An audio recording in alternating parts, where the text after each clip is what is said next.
चलिए, अच्छा एक रिएक्शन और आज मैं बहुत इंपॉर्टेंट पढ़ाऊंगी आप लोगों को। आप लोगों को याद है ये वाला रिएक्शन जिसमें हम बेंजीन लेते हैं, प्रोपीन और H प्लस डालते हैं, क्या बनता है बेटा यहाँ पे? कौन जानता है? Ma'am cumene. यस, क्यूमीन, बिल्कुल सही। ये रिएक्शन किसका एग्जाम्पल है? This is example of Friedel craft alkylation, है ना। अच्छा, अब ये जो क्यूमीन है ना, इसके अंदर आप ये वाला कार्बन देखेंगे तो इस कार्बन पे एक H है, इसका आप कराइए ऑक्सीडेशन। तो क्यूमीन का जब हम ऑक्सीडेशन कराते हैं बेटा तो क्या होता है?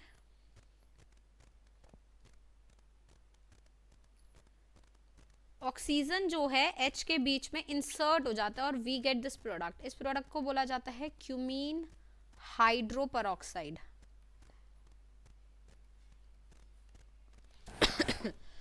राइट। और इस क्यूमीन हाइड्रोपरऑक्साइड में अगर मैं H प्लस डाल दूं तो एक रीअरेंजमेंट होती है और उस रीअरेंजमेंट से हमें मिलता है फिनॉल और एसीटोन। तो ये रिएक्शन मैंने क्यों कराई है? ये रिएक्शन मैंने इसलिए कराई है क्योंकि हम कॉन्जिक्यूटिवली हम EAS की हेल्प से फिनॉल का प्रिपरेशन कर रहे हैं और फिनॉल में फिर हम आगे बहुत सारे EAS रिएक्शंस करा सकते हैं। तो कैन यू सी कि जो एग्जामिनर है इस तरीके के रिएक्शन से क्या कर सकता है? ABCD वाले क्वेश्चंस बना सकता है और आपको फंसा सकता है। तो इस तरीके से हम फिनॉल की प्रिपरेशन को यूज कर रहे हैं। यहाँ पे ये जो प्रिपरेशन हुआ है फिनॉल का, इस पूरे रिएक्शन को बोला जाता है cumene hydroperoxide synthesis of phenol, synthesis of phenol. Shribha इतनी जल्दी आ गई बेटा? मैम मुझे लगा आप अभी पहले एक बार मैसेज लीव करोगे तब आओगे। अच्छा, नहीं नहीं, मैं ऐसे ही आ यस जाती मैम, हूँ। फिर मैंने सोचा ऐसे एक बार ट्राई करके देख रही थी मैम, वो तो मैंने अब तू इसलिए कर ऐसे दिया। बैठी रहती तो बैठी रह जाती फिर है। चलो, अगली बार के लिए याद रखना, ठीक है। इनफैक्ट आजकल तो ये यस मैम। सिचुएशन है कि तुम मुझे याद दिलाते हो, नहीं हालांकि याद तो होता मुझे यस क्लास मैम। का, ऐसा नहीं है कि मुझे याद नहीं होता। बट मैं यस जैसे मैम। अपना लैपटॉप वाला एरिया छोड़ के जाती हूँ ना, मेरी बेटी आके सब उखाड़ के चली जाती है। वो पेन टैब अलग निकाल देती है, पेन ओके अलग मैम। निकाल देती है, हेडफोन्स निकाल देती है, तो मुझे 10 मिनट लगता है उसको समेटने में। Yes ma'am. चलो हाँ, ये मैं क्या बता रही थी आपको कि ये क्यूमीन हाइड्रोपरऑक्साइड मैंने बनाया, इसमें जब H प्लस डाला तो फिनॉल और एसीटोन जनरेट हुआ है। अच्छा, अभी कैसे हुआ है जरा इसको देख रहे हैं हम। ये फिनॉल में H प्लस डालते हैं तो हाइड्रोपरऑक्साइड में H प्लस डालते हैं तो ये प्रोटोनेट होता है और सब लोग यहाँ देख पा रहे हैं वाटर बन रहा है। वाटर एक अच्छा लिविंग ग्रुप है। यहाँ पे क्या होता है, ये पूरा का पूरा फिनाइल जो है वो माइग्रेट करके O पे अटैक करता है और O से फिर वाटर यहाँ से एलिमिनेट होता है और ऐसा करने पे ये फिनाइल जो है ये लग जाता है O के साथ, O के ऊपर लग जाता है ये दो ग्रुप्स और यहाँ पे जैसे माइग्रेट हुआ तो ये वाला जो कार्बन है इस पे क्या आ जाएगा बेटा? Positive charge. अब आप H प्लस डालेंगे तो ऑब्वियसली सिस्टम में क्या प्रेजेंट होगा बेटा? वाटर प्रेजेंट होगा। वाटर की प्रेजेंस में यहाँ पे क्लीवेज होगा, फिनॉल बनेगा, दो जगह आइसोप्रोपाइल अल्कोहल्स बनेंगे जो कि पानी निकाल के फिर क्या जनरेट कर देंगे? एसीटोन। कितने बच्चों को समझ आया मैंने क्या किया है? हम लास्ट टाइम एक बार फिर बता दीजिए जेम है कैसे आ गए। ये देखो, यहाँ तक आपने नोट किया? मैं नेक्स्ट स्लाइड पे चलूं?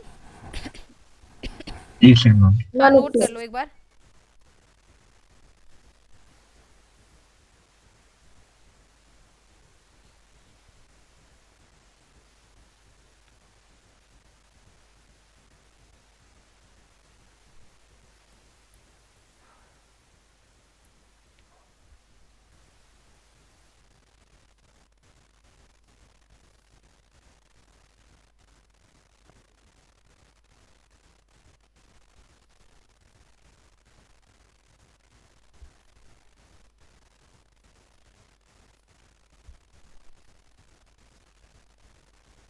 जी मैम। मैं फिर से बताती हूँ यहाँ क्या हुआ है।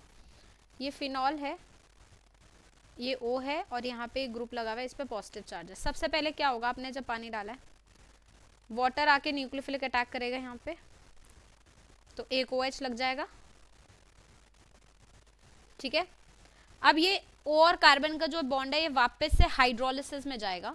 तो हाइड्रोलिसिस में कैसे जाएगा, वाटर जाके इस पे अटैक करेगा और ये बॉन्ड यहाँ से टूटेगा। तो यहाँ आया O नेगेटिव और इस कार्बन पे एक OH पहले से है, वाटर ने अटैक किया तो OH2 प्लस बना, फिर वाटर ने अपना प्रोटॉन इसको दे दिया, तो देखो ये क्या बना, फिनॉल बना। और दूसरी जगह इस कार्बन पे, एक ही कार्बन पे 2 OH आ गए। और हम लोगों ने ये पढ़ा है शायद या नहीं पढ़ा, मुझे याद नहीं आ रहा, बट मैंने ये बताया तो होगा कि जम डायोल्स आर अनस्टेबल जनरली, मतलब एक कार्बन पे अगर 2 OH होते हैं तो वो अनस्टेबल होते हैं और वो पानी निकाल देते हैं, यस मैम। है ना। तो ये इन्होंने यहाँ से पानी निकाला और ये क्या बन गया बेटा, एसीटोन, ठीक है। Yes ma'am.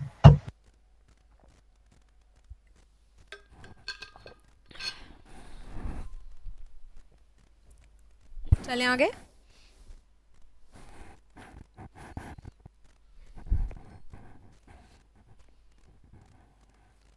Yes ma'am. ठीक है, अब देखना जो हाँ बोलो। H प्लस है सेकंड स्टेप में, वो H2O के साथ मिलके उसने जेम डायोल बनाने के लिए यहाँ से ये जो OH2 प्लस है बाई ना, प्रोडक्ट बनाया। हाँ ये जो हाँ जी OH2 मैम। प्लस है, इसने H प्लस अपना इसको दे दिया तो ये OH बन गया, फिर इस कार्बन पे 2 OH हो गए। तो इससे पिक्चर वाले स्टेप में कंट्रीब्यूशन हो रहा है मेरे को। यहाँ से ये वो वाटर H2O ने जब अटैक किया था यहाँ पे इस कार्बन पे, तो H2O प्लस बन गया ना, O के ऊपर पॉजिटिव चार्ज आ गया, ठीक है। इसने अपना H प्लस, इस O नेगेटिव ने इसका एक H प्लस ले लिया यहाँ से,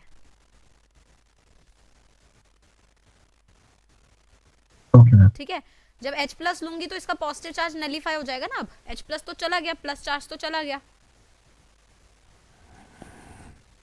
ठीक है। चलूं आगे।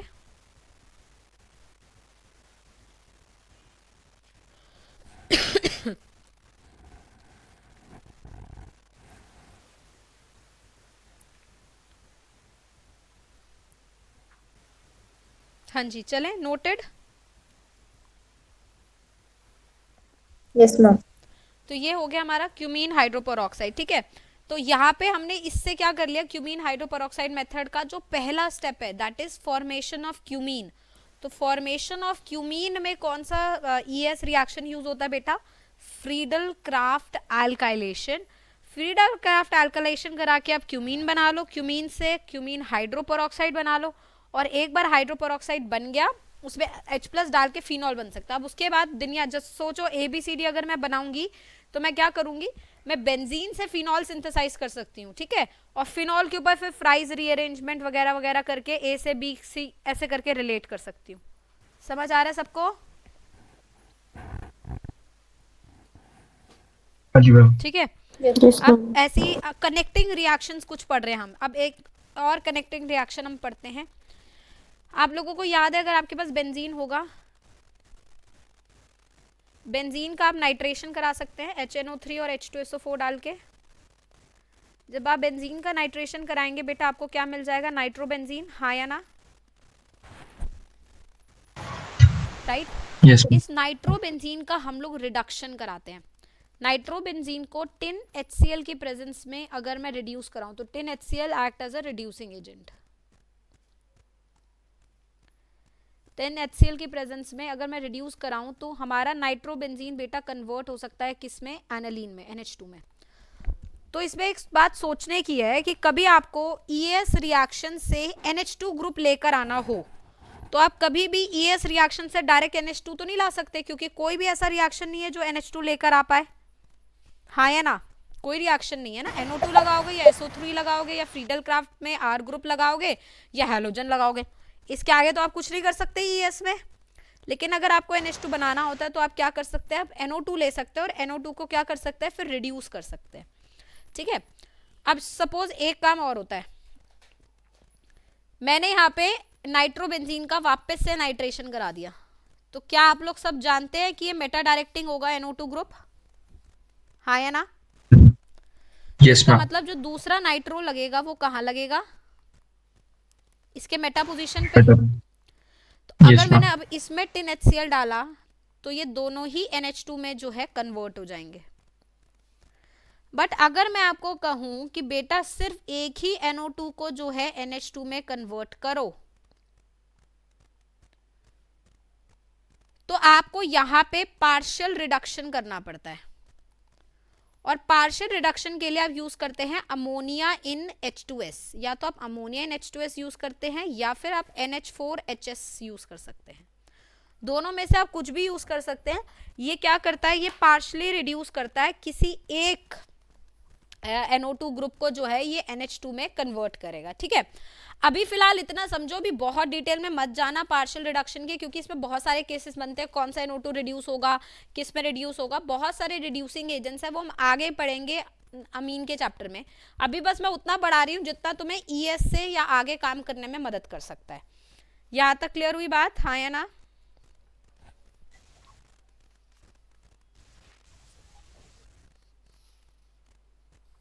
Yes, ma'am. चलें आगे। Yes ma'am.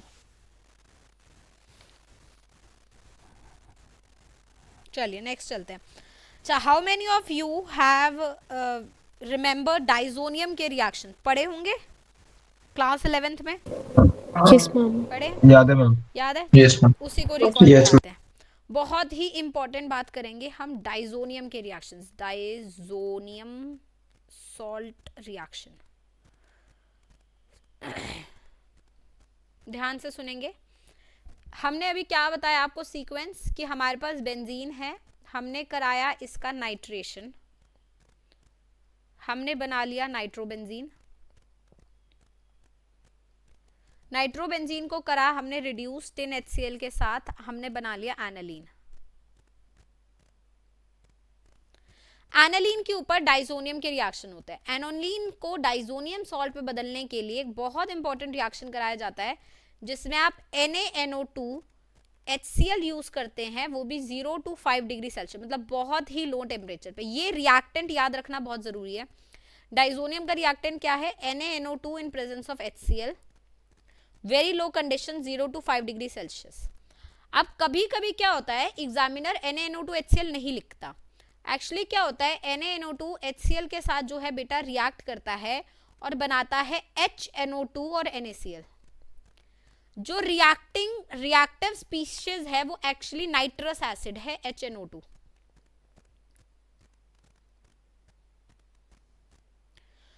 हम नाइट्रस एसिड को जो है इन सितु प्रिपेयर करते हैं। इन सितु मतलब with in the reaction system, मतलब मैं ऐसा नहीं कि बाहर से HNO2 डालती हूँ, मैं HNO2 को क्या करती हूँ, रिएक्शन सिस्टम के दौरान प्रोड्यूस कराती हूँ। तो इसलिए मैं NaNO2 HCl यूज करती हूँ। बट कभी कभी एग्जामिनर क्या होता है, NaNO2 HCl यूज ना करके आपको सीधा लिख देता है रिएक्ट विद HNO2। तो आपको समझ जा रहा है कि HNO2 के साथ रिएक्ट करा रहा है एनालीन को या NH2 ग्रुप को, इसका मतलब वो डाइजोनियम ही करवा रहा है। ये बात सबको समझ आ रही है? Yes, ma'am. Yes, ma'am. तो हमने जैसे ही डाइजोनियम कराया, हमारा NH2 ग्रुप जो है वो डाइजोनियम सॉल्ट में बदल जाता है, which is N triple bond N plus Cl minus. This is diazonium salt. अब बच्चे आप देख रहे हो मैंने यहाँ सॉल्ट लिखा है, तो सॉल्ट में तो कैटायनिक और एनायनिक स्पीशीज दोनों होती है ना। तो ये वाला जो स्पीशीज है, ये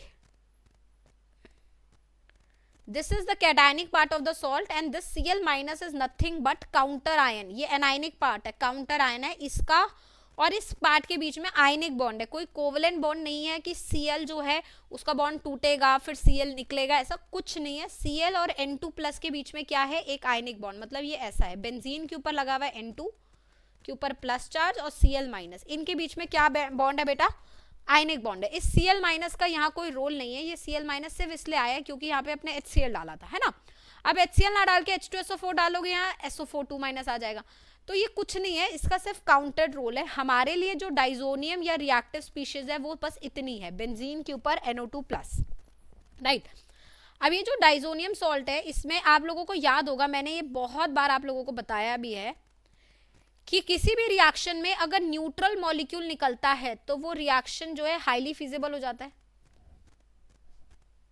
तो यहां पे ये जो नाइट्रोजन है, आप देख रहे हैं नाइट्रोजन N2 बहुत ही अच्छा लीविंग ग्रुप होगा। तो यहाँ पे R ग्रुप चाहे कोई भी हो, नाइट्रोजन जब यहाँ से निकलेगा तो यहाँ एक कार्बोकेटाइन जनरेट होगा और N2 गैस निकल पाएगी यहाँ से, हाँ या ना? Yes ma'am.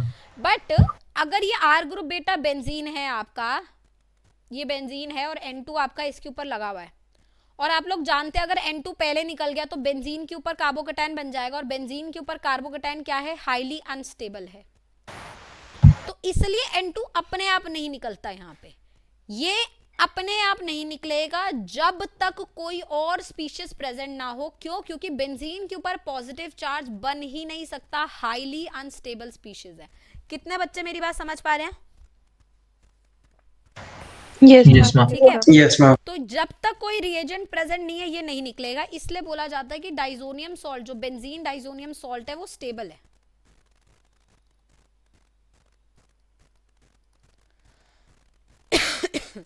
क्योंकि ये अपने आप नहीं निकल रहा।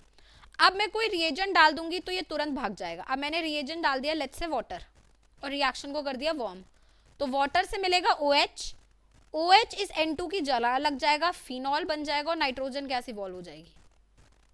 ठीक है, सिमिलरली मैंने यहाँ पे डाल दिया Ki, तो Ki क्या देगा, आयोडीन, आयोडीन बेंजीन की जगह लग जाएगा, नाइट्रोजन की जगह लग जाएगा और नाइट्रोजन गैस निकल जाएगी। सिमिलरली आपने डाल दिया copper in presence of HCl, तो copper in presence of HCl Cl generate करेगा, Cl लग जाएगा, नाइट्रोजन गैस इवॉल्व हो जाएगी। सिमिलरली आपने कोई एसिड डाल दिया let's say H3PO3, acid generate करेगा हाइड्रोजन, हाइड्रोजन नाइट्रोजन की जगह लग जाएगा, बेंजीन बन जाएगा और नाइट्रोजन गैस इवॉल्व हो जाएगी। समझ रहे हैं? तो इस तरीके से आप डाइजोनियम से फिनॉल, आयोडोबेंजीन, नाइट्रोबेंजीन, आप फ्लोरोबेंजीन HbF4 F4 माइनस डाल सकते हैं, फ्लोरीन जनरेट होगा, फ्लोरीन लग जाएगा, नाइट्रोजन गैस निकल जाएगी। तो इस तरीके के आप कोई भी रिएक्शंस यहाँ से कर सकते हैं, और इसी रिएक्शंस को बोला जाता है डाइजोनियम सॉल्ट रिएक्शंस। यहाँ तक सबको बात समझ आई? मैम H3PO3 वाले केस में क्या लगेगा? हाइड्रोजन बेंजीन बन जाएगा। ओके। ठीक है, नोट करो, अभी आगे और बताती हूँ, पहले इतना नोट कर लो प्लीज। यहाँ तक सबको समझ आया जो मैं बोलना चाह रही हूँ?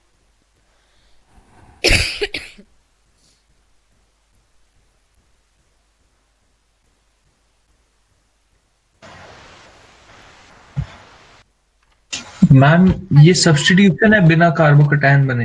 ये एक सब्स्टिट्यूशन रिएक्शन है जो कि बहुत डिफरेंट मैकेनिज्म से जाता है। बहुत मतलब एक तरीके से देखो, जो मैंने तुम्हें नॉर्मल रिएक्शंस बताए हैं उसमें ऐसा ही होता है कि सब्स्टिट्यूशन होता है, बट ये सब्स्टिट्यूशन SN1 SN2 टाइप नहीं है कि न्यूक्लियोफाइल अटैक करेगा ये निकलेगा। ठीक है, बट है ये Yes. सब्स्टिट्यूशन, ये एक डिफरेंट कॉम्प्लेक्स मैकेनिज्म होते हैं, चेन रिएक्शंस होते हैं। बट प्रोडक्ट को देखकर तुम यही बोल सकते हो कि ये काइंड ऑफ क्या है, सब्स्टिट्यूशन रिएक्शन है। नाइट्रोजन की जगह कोई मॉलिक्यूल आके क्या हो चुका है, मतलब कोई एटम आके क्या हो गया, सब्स्टिट्यूट हो गया। Okay ma'am. ठीक है,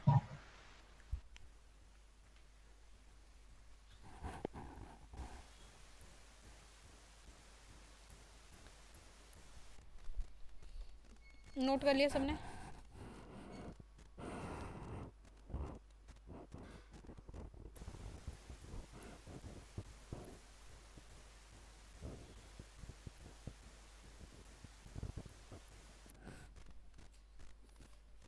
आगे चलो।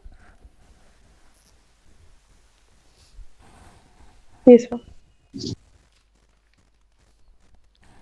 चलिए, तो हमने क्या क्या रिएक्शंस करे जरा दिख लेते हैं यहाँ पे।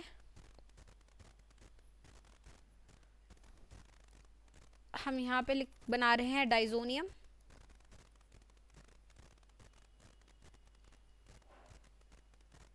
N2 plus Cl minus, diazonium salt बना दिया मैंने। अब इस डाइजोनियम सॉल्ट को मैं क्या करूँगी, अब एक एक करके रिप्लेस करूँगी। तो मैंने यहाँ पे Ki डाला तो आयोडोबेंजीन बन गया, मैंने यहाँ वाटर डाला तो फिनॉल बन गया,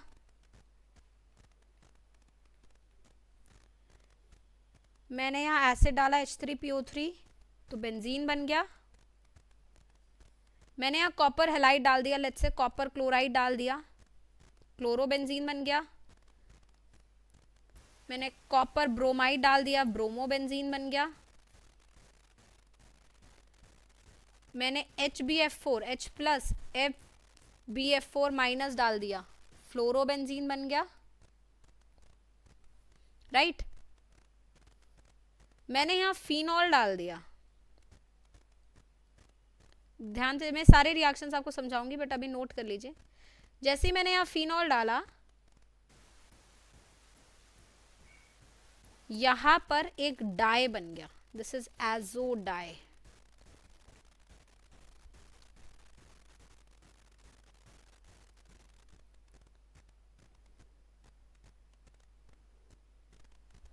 ठीक है, यहां पे सिमिलरली मैंने एनिलीन डाल दिया,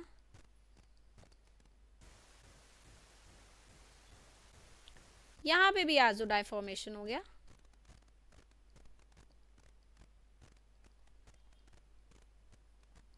We got a azo die.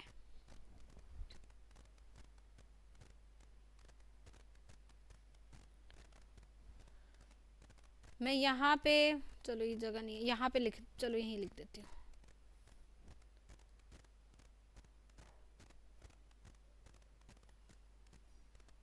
Cu plus HCl डाल दिया तो भी क्लोरोबेंजीन बन जाएगा।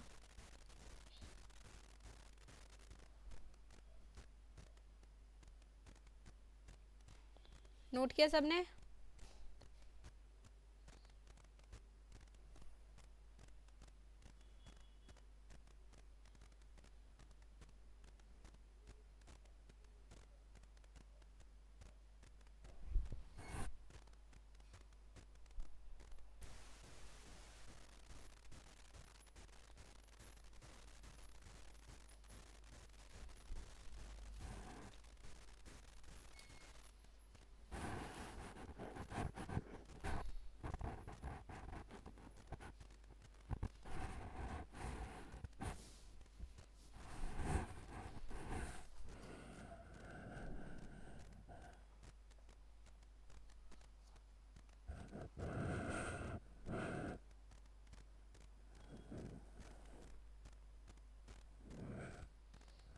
नोटेड?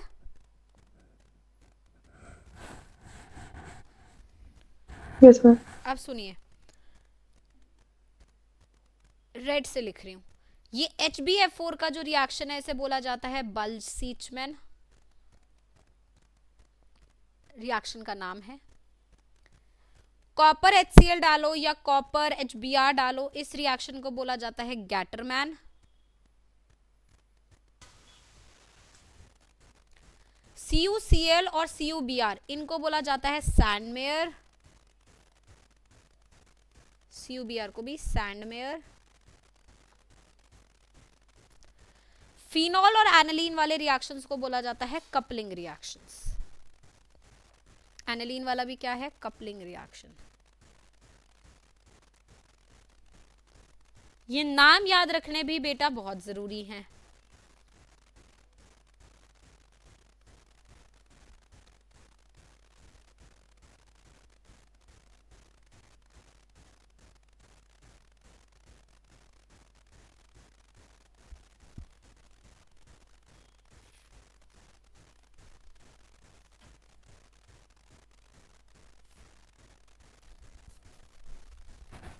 नोटेड?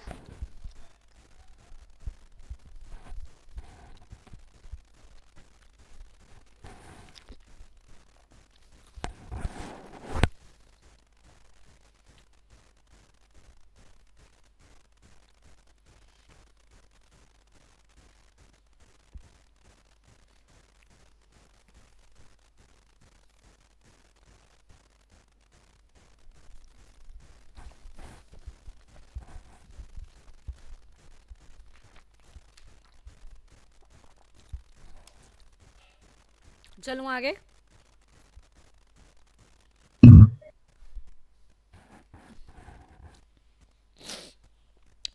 नोट कर लिया? जी मैम। अब ये सारे, इतने सारी चीजें जो है आपको पता चल गई, इतने सारे रिएक्शंस आपको पता चल गए। अब जरा थोड़ा सा ये समझिए कि हैलोजन जब आपको बेंजीन पे लगाना है, मतलब सपोज मैंने आपको बोल दिया कन्वर्ट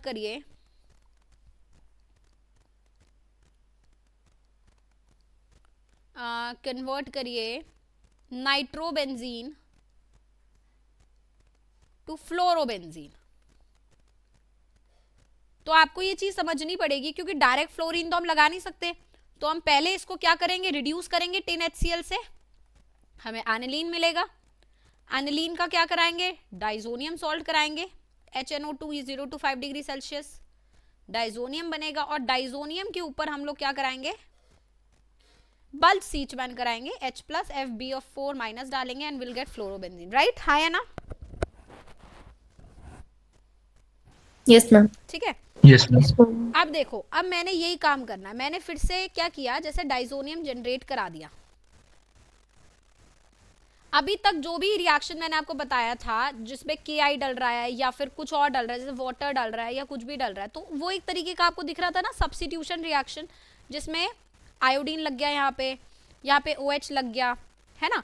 इन सब में एक तरीके से आप मान लो कि नाइट्रोजन को निकलना होता है, और क्योंकि नाइट्रोजन निकलेगा तो कार्बोकेटाइन बहुत ही अनस्टेबल बनेगा, तो यहाँ पे I- या जो भी आप डाल रहे हैं उसका जो न्यूक्लियोफाइल आके इस जगह को रिप्लेस करेगा और यहाँ से नाइट्रोजन को जो है रिमूव करना पड़ेगा। That is what a simple, मैं एक सिंपल लेआउट बता रही हूँ, इसका इनडेप्थ मैकेनिज्म आपको करना नहीं, ठीक है, ऐसे ही होना चाहिए, राइट।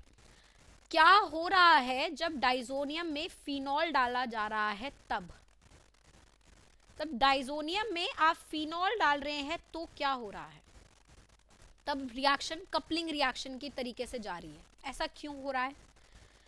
एक्चुअली में इस पर्टिकुलर कपलिंग रिएक्शन में क्या होता है कि डाइजोनियम सॉल्ट जो है वो इलेक्ट्रोफाइल का काम करता है,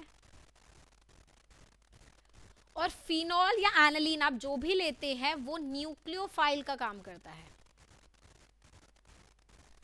रिएक्शन थोड़ा सा बेसिक मीडियम में कराया जाता है, बहुत ज्यादा बेसिक नहीं, अ लिटिल बेसिक मीडियम, इतना कि फिनॉल जो है फिनॉक्साइड आयन में कन्वर्ट हो जाए, थोड़ा सा बेसिक मीडियम हम लोग यूज करेंगे।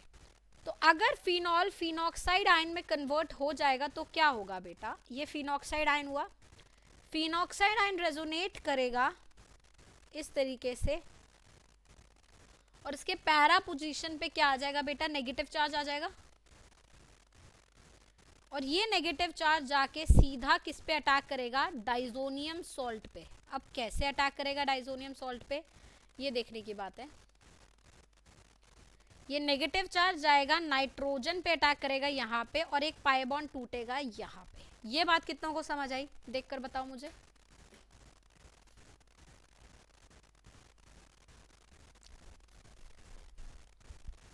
Yes ma'am. समझ आया? अब देखो क्या हुआ है, ऐसे बना रही हूं, यहां से नेगेटिव चार्ज आके अटैक किया नाइट्रोजन पे, डबल बॉन्ड आ गया ट्रिपल बॉन्ड की जगह NN, और ये लग गया बेंजीन, हाँ या ना? Yes ma'am. Since I have told you medium is little basic, तो ये H निकल सकता है यहाँ से, टॉटोमेरिज्म टाइप हो सकता है, नेगेटिव चार्ज इधर, बॉन्ड इधर, ये बॉन्ड इधर, और जैसे ही टॉटोमेरिज्म होगा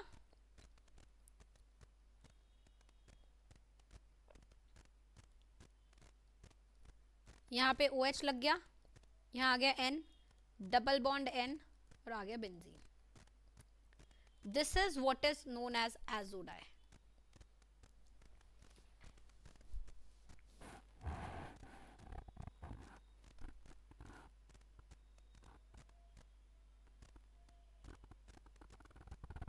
टॉटोमराइजेशन का रीजन क्या होगा यहाँ पे हमें, बेसिक मीडियम में होता क्योंकि है स्टेबल ना प्रोडक्ट फॉर्म टॉटोमेरिज्म, है, और हमें बेसिकली इनॉल फॉर्म ज्यादा अच्छा चाहिए क्योंकि इनॉल फॉर्म एरोमेटिक है उसका।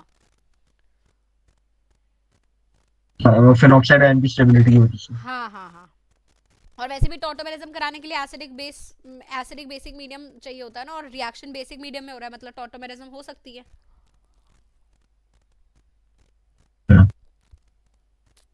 मैम मैम नेगेटिव चार्ज ने पॉजिटिव चार्ज वाले नाइट्रोजन पे क्यों नहीं अटैक किया? बेटा वो कैसे अटैक करेगा, उसके ऑलरेडी 4 बॉन्ड पूरे नहीं है। Okay right.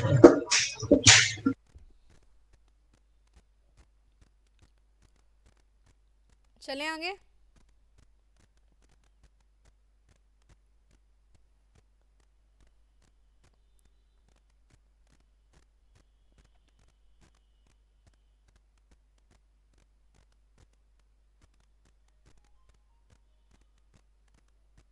नोटेड।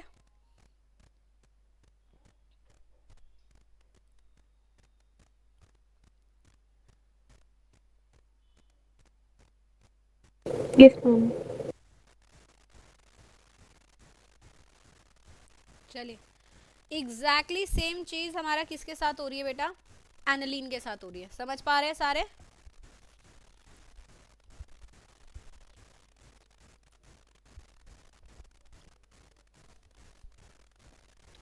देखो, तो अगर आपके पास एनालीन होगा, since I have told you base slightly alkaline medium चाहिए,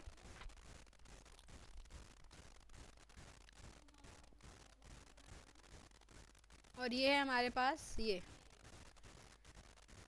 तो बॉन्ड यहाँ से इधर, ये बॉन्ड इधर, ये इधर, नेगेटिव चार्ज नेगेटिव जाके यहाँ पे अटैक, और ये बॉन्ड यहाँ से यहाँ, फिर टॉटोमेरिज्म।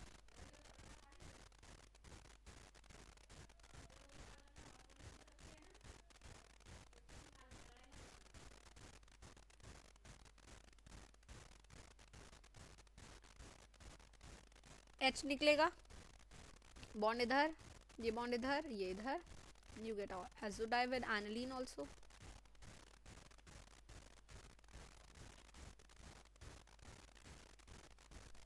Right?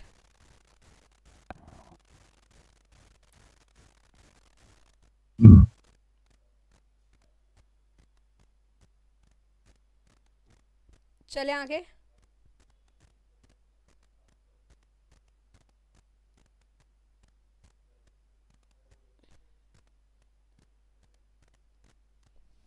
चले,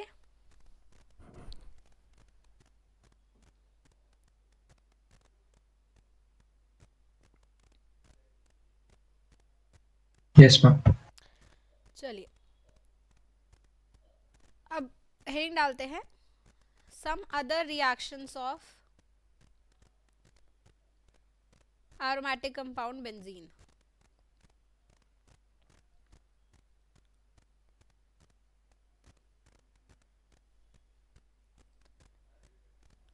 बेंजीन काफी सारे अदर रिएक्शंस भी देता है, जैसे कि एक सबसे इंपॉर्टेंट रिएक्शन है जो भी हम डिस्कस कर रहे हैं, that is Gattermann coach reaction.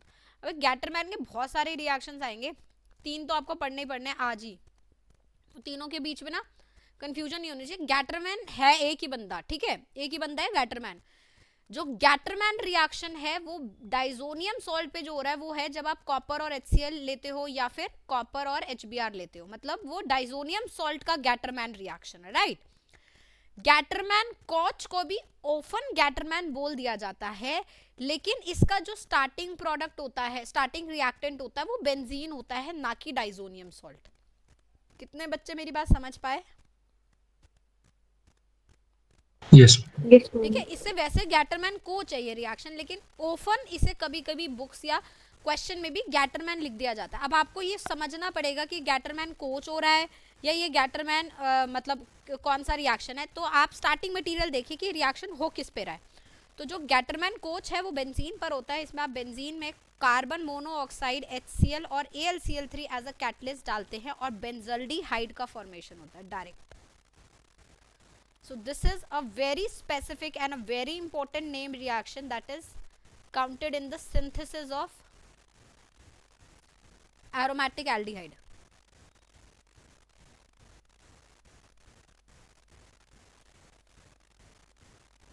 Right अब मैं आपको वैसे ओवरऑल इसका मैकेनिज्म को इतना डिफिकल्ट नहीं है, आसान सा है, मैं आपको समझा देती हूँ यहाँ पे होता क्या है। बेसिकली कार्बन मोनोऑक्साइड सब जानते हैं इस तरीके से होता है,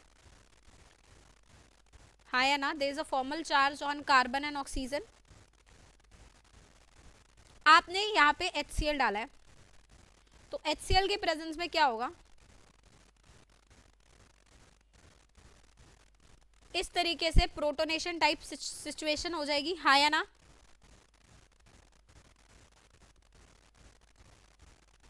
right, AlCl3 is just by the catalyst, ये बॉन्ड यहाँ से ब्रेक होगा, कार्बन के ऊपर क्या आ जाएगा, पॉजिटिव चार्ज आ जाएगा, और जैसे ही कार्बन के ऊपर पॉजिटिव चार्ज होगा ये बेंजीन पे अटैक करेगा। तो ये एक तरीके का आप देख रहे हैं, यहाँ से ये वाला स्टेप किसके जैसे हो रहा है, ES के जैसे हो रहा है, हाँ या ना।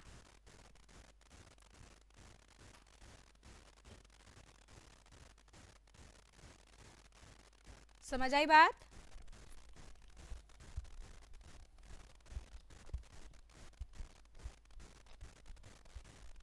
Yes ma'am.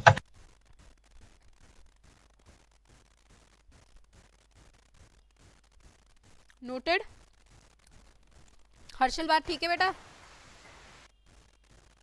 कुछ हो गया। मैम तो ये भी वो वाला कॉम्प्लेक्स बनाता है वैसी टाइप का। कैसा कॉम्प्लेक्स? Sigma complex. हाँ हाँ हाँ, ओके। सोच ले सोच ले।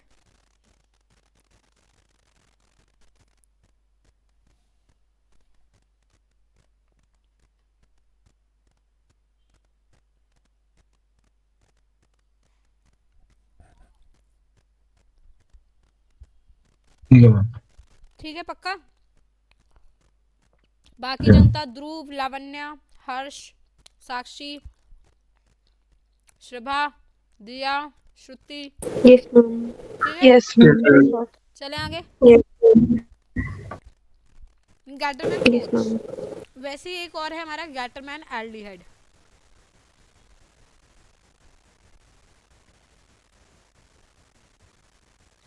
हम क्या करेंगे, अभी सारे एक बार रिएक्शंस पढ़ लेते हैं, फिर मैं एक बार कंपाइल करके ना ABCD करा के पूरा जितना भी एरोमेटिक कंपाउंड का रिएक्शन करा है ना उसको एक साथ समराइज कर दूंगी, ताकि आपको एक साथ सारी चीजें समझ आ जाए, सारे रिएक्शंस याद हो जाएं। गैटरमैन एल्डिहाइड सिंथेसिस होता सेम चीज़ है, बेंजल्डिहाइड ही बनना है, रिएक्टेंट्स अलग हो जाते हैं। हम यहाँ पे यूज करते हैं cyanide HCN in presence of HCl and AlCl3 is the catalyst, and we get the same aromatic aldehyde that is benzaldehyde.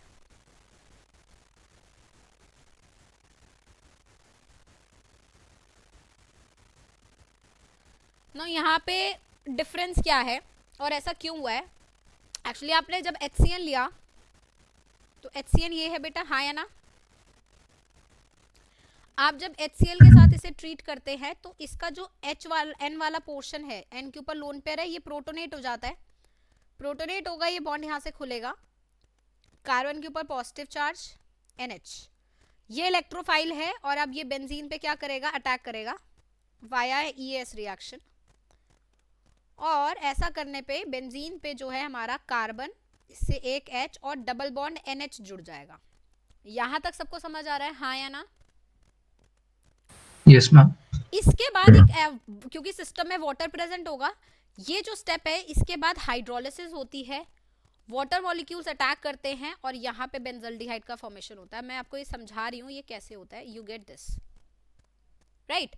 और साथ में अमोनिया जो है वो निकल जाता है, ammonia in form of ammonium chloride निकल जाएगा, क्योंकि HCl प्रेजेंट है तो अमोनिया HCl के साथ रिएक्ट करके अमोनियम क्लोराइड बना देगा। ठीक है, अब ये हुआ कैसे, इसको ऐसे समझिए, ये प्रोसेस में हाइड्रोलिसिस हुआ, ये आगे भी आपको काम आएगा कि अगर एक कार्बन जिसपे डबल बॉन्डेड NH प्रेजेंट होता है तो इसका हाइड्रोलिसिस कैसे कराते हैं, डबल बॉन्डेड NH। आप हर बॉन्ड को तोड़िए, एक जगह H और एक जगह OH दीजिए बेटा। पहला बॉन्ड तोड़ा, कार्बन वाली साइड OH, नाइट्रोजन वाली साइड H दीजिए। फिर दूसरा बॉन्ड तोड़ा, कार्बन वाली साइड OH, नाइट्रोजन वाली साइड H दीजिए। तो क्या आप देख पा रहे हैं, एक कार्बन में 2 OH लग जाएंगे, हाँ या ना? एक H लग जाएगा और अमोनिया निकल जाएगा, और हमें पता है जेम डायोल स्टेबल नहीं होते, पानी निकाल देंगे यहां से,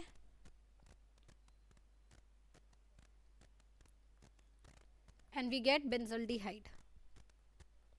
समझ आया सबको?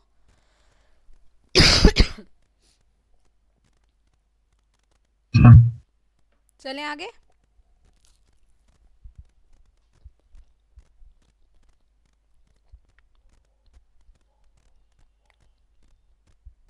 मैम इन रिएक्शंस में AlCl3 क्यों डाल रहे हैं? कैटलिस्ट रेट को बढ़ाने के लिए। ओके। ES है ना, ES में कैटलिस्ट तो चाहिए।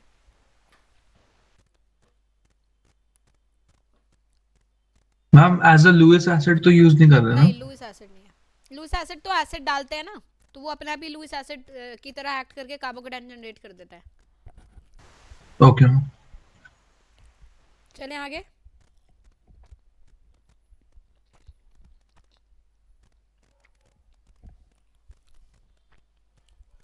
नोटेड।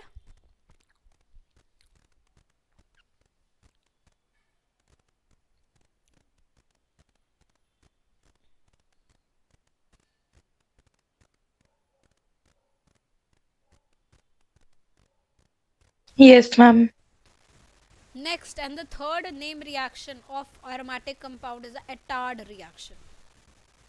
ये भी बहुत इंपॉर्टेंट Attard reaction है, हम लोगों को करना है। Attard का mechanism not important at all, बहुत ही कॉम्प्लेक्स मैकेनिज्म है, बट इसमें कुछ चीजें बहुत इंपॉर्टेंट है। इसके लिए रिएक्टेंट कौन सा है और रिएजेंट कौन सा है, ये दोनों ही चीजें बहुत इंपॉर्टेंट है हमारे लिए। देखिए एटार्ड रिएक्शन जो पहले साइंटिस्ट एटार्ड ने निकाला था वो टोल्वीन के साथ था। तो एटार्ड रिएक्शन के लिए अगर मैं टोल्वीन यूज करूं साथ में क्रोमाइल क्लोराइड CrO2Cl2, इसका नाम क्या है, क्रोमाइल क्लोराइड,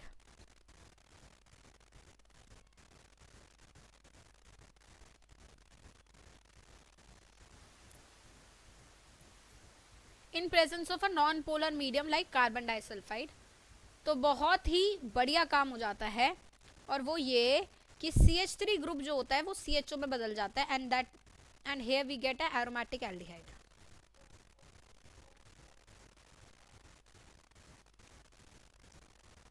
ये बात समझ आई सबको।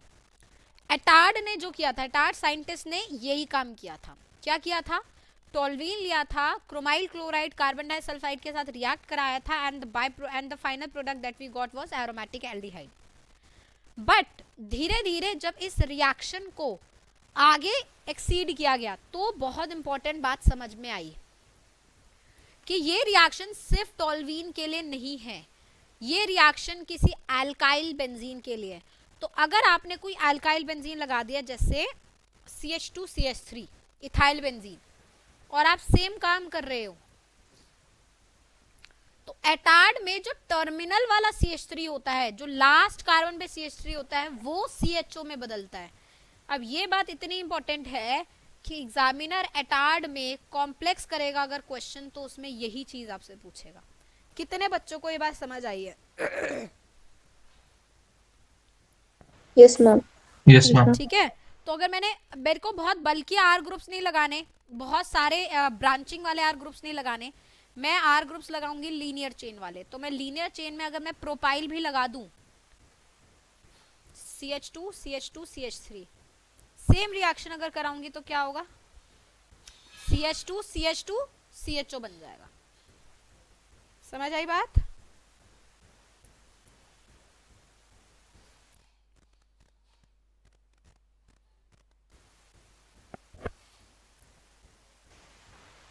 Yes ma'am. चलें आगे।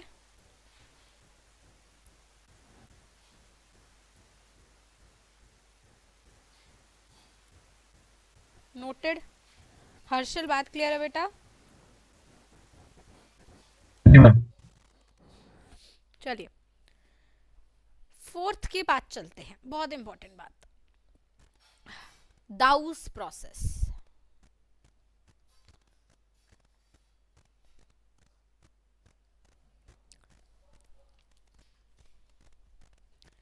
देखिए आप लोग जानते हैं, मैंने आपको ये चीज अभी समझाई है कि अगर बेंजीन पे Cl लगा हुआ है या कुछ भी ग्रुप लगा हुआ है, मुझे यहाँ पे सब्स्टिट्यूशन करानी है, मतलब मैं Cl की जगह OH लगाना चाहूँ, तो आपको दिख रहा है Cl की जगह OH आए तो मतलब एक तरीके का क्या है, सब्स्टिट्यूशन रिएक्शन है।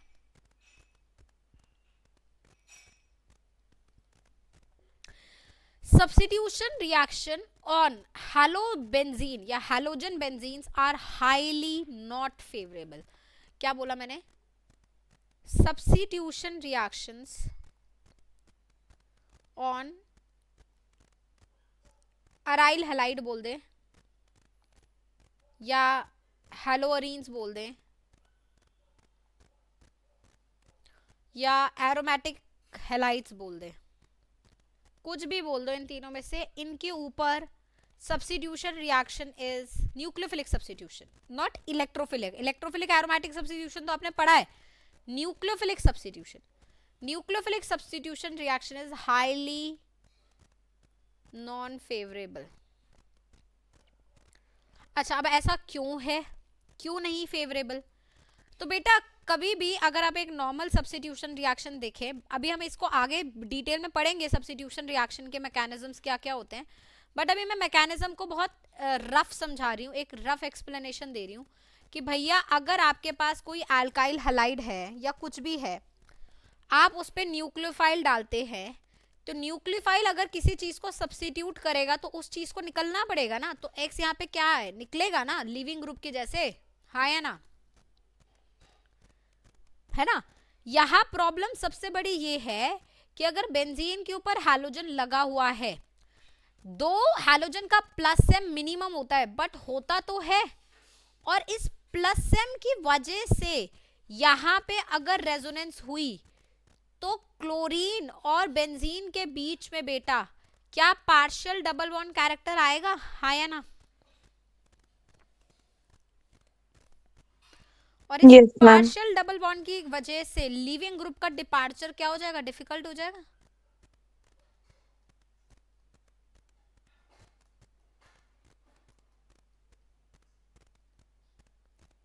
कितने बच्चों को ये बात समझ आ रही है?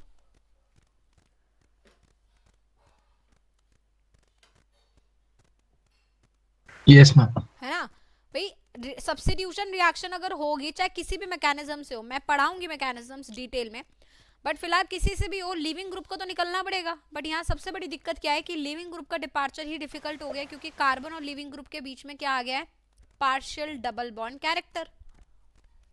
मैम हाँ जी, वो क्लोरीन ही था जिसका डबल बॉन्ड नहीं बनता था, अनस्टेबल होता था इसके साथ, बेंजीन के साथ. हाँ क्लोरीन का अनस्टेबल होता है क्योंकि 2p और 3p ओवरलैप नहीं कर सकते ना इतने अच्छे से. या तो मैम यहाँ पे फिर मतलब इसे कंसिडर करेंगे हम. हाँ तभी तो मैंने बोला, पहले ही नहीं बोल दिया, देख मैंने बोला प्लस से मिनिमम होता है ना.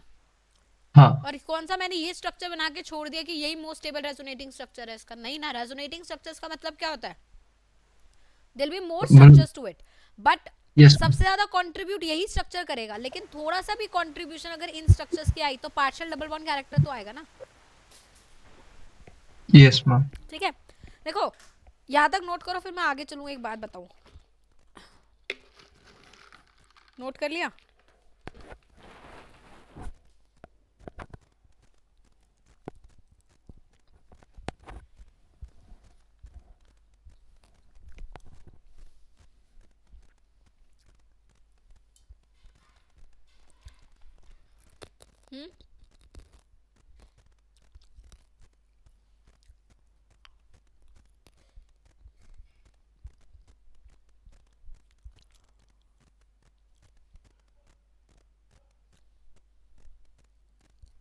वही नोट कर लिया?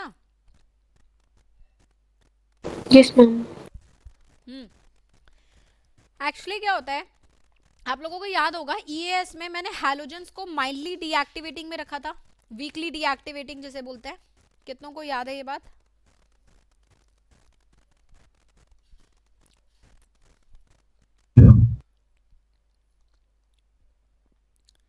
तो हैलोजेंस जो होते हैं वो डीएक्टिवेटिंग क्यों होते हैं, क्योंकि हैलोजेंस के लिए माइनस आई और प्लस एम दोनों वर्क करता है, और उसका माइनस आई डोमिनेटिंग होता है प्लस एम से, और क्योंकि माइनस आई है तो ये वीकली डीएक्टिवेटिंग हो गया, है ना. But for EAS reactions halogens are ortho para directing. ये बात भी इंपॉर्टेंट है कि वो डीएक्टिवेटिंग के साथ साथ ओपी डायरेक्टिंग भी होते हैं. अब ओपी डायरेक्टिंग क्यों होते हैं? वो ओपी डायरेक्टिंग होते हैं because of their plus M. तो मतलब ऐसा है कि प्लस एम उनका वीकर है, बट ऐसा नहीं है कि मैं उनके प्लस एम को ध्यान ही नहीं दूंगी, बिल्कुल नहीं दूंगी, इग्नोर कर दूंगी, नहीं.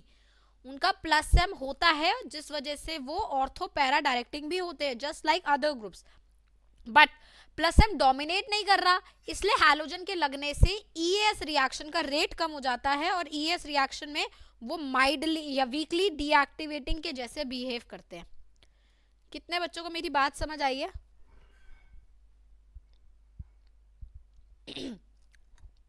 एक बार फिर मैम रिपीट कर दीजिए मैम। करती हूँ, मैम repeat करती हूँ। अगर हाँ अगर ये डीएक्टिवेटिंग है और साथ में ऑर्थो पैरा डायरेक्टिंग कैसे हो सकता है? देखो, तुम ये चीज ध्यान रखो ना कि इनके अंदर जो तुम एक्टिवेटिंग बोलते थे वो कौन होते थे? जो ऑर्थो और पैरा पोजीशन पे नेगेटिव चार्ज ले आते थे। नहीं, गलत। ऑर्थो पैरा डायरेक्टिंग अलग चीज होती है, एक्टिवेटिंग अलग चीज होती है। एक्टिवेटिंग वो होते हैं जो रेट ऑफ ईएस को बढ़ाते हैं, हाँ ठीक है? उसको प्लस एम या प्लस आई इनमें से किसी से रिलेट नहीं करना, ठीक है? एक्टिवेटिंग वो है जो रेट ऑफ रिएक्शन को बढ़ाते हैं, रेट ऑफ ईएस को बढ़ाते हैं, और डीएक्टिवेटिंग वो है जो रेट ऑफ ईएस को घटाते हैं, ठीक है? हमारे जो अभी तक हमारा सिचुएशन था वो ये था कि एक्टिवेटिंग और ऑर्थो पैरा डायरेक्टिंग, है ना? Yes ma'am. ऐसा क्यों था? क्योंकि हमने जो भी एक्टिवेटिंग देखे थे उन सारे एक्टिवेटिंग के अंदर प्लस एम डोमिनेट करता था, है ना? चाहे मैं NH2 लूं, अब चाहे मैं O- लूं, चाहे मैं OH लूं, चाहे मैं NHCOCH3 लूं, चाहे मैं CH3 लूं, इन सब के अंदर कौन डोमिनेट करता था? Plus M. तो इसलिए ऑर्थो पैरा डायरेक्टिंग होते थे, है ना? अच्छा, अब आते हैं डीएक्टिवेटिंग पे। डीएक्टिवेटिंग कौन से होते हैं बेटा? जो रेट ऑफ ईएस को कम करेंगे, ठीक है? Yes ma'am. ठीक है, और हमारे जो रेट ऑफ ईएस को घटाते थे वो हमने देखा था कि वो सारे मेटा डायरेक्टर्स थे, है ना? जैसे कि आपने ले लिया NO2 ले लिया, आपने CCl3 ले लिया, आपने वो ले लिया SO3H ले लिया, लाइक दिस। ये मेटा डायरेक्टर्स होते थे। क्यों? क्योंकि इनके अंदर माइनस एम डोमिनेट करता था। अब हैलोजन का केस एक तीसरा है जिसके अंदर माइनस आई भी है और प्लस एम भी है, बट डोमिनेटिंग इफेक्ट कौन सा है? माइनस आई। ये बात समझ आई? हाँ या ना?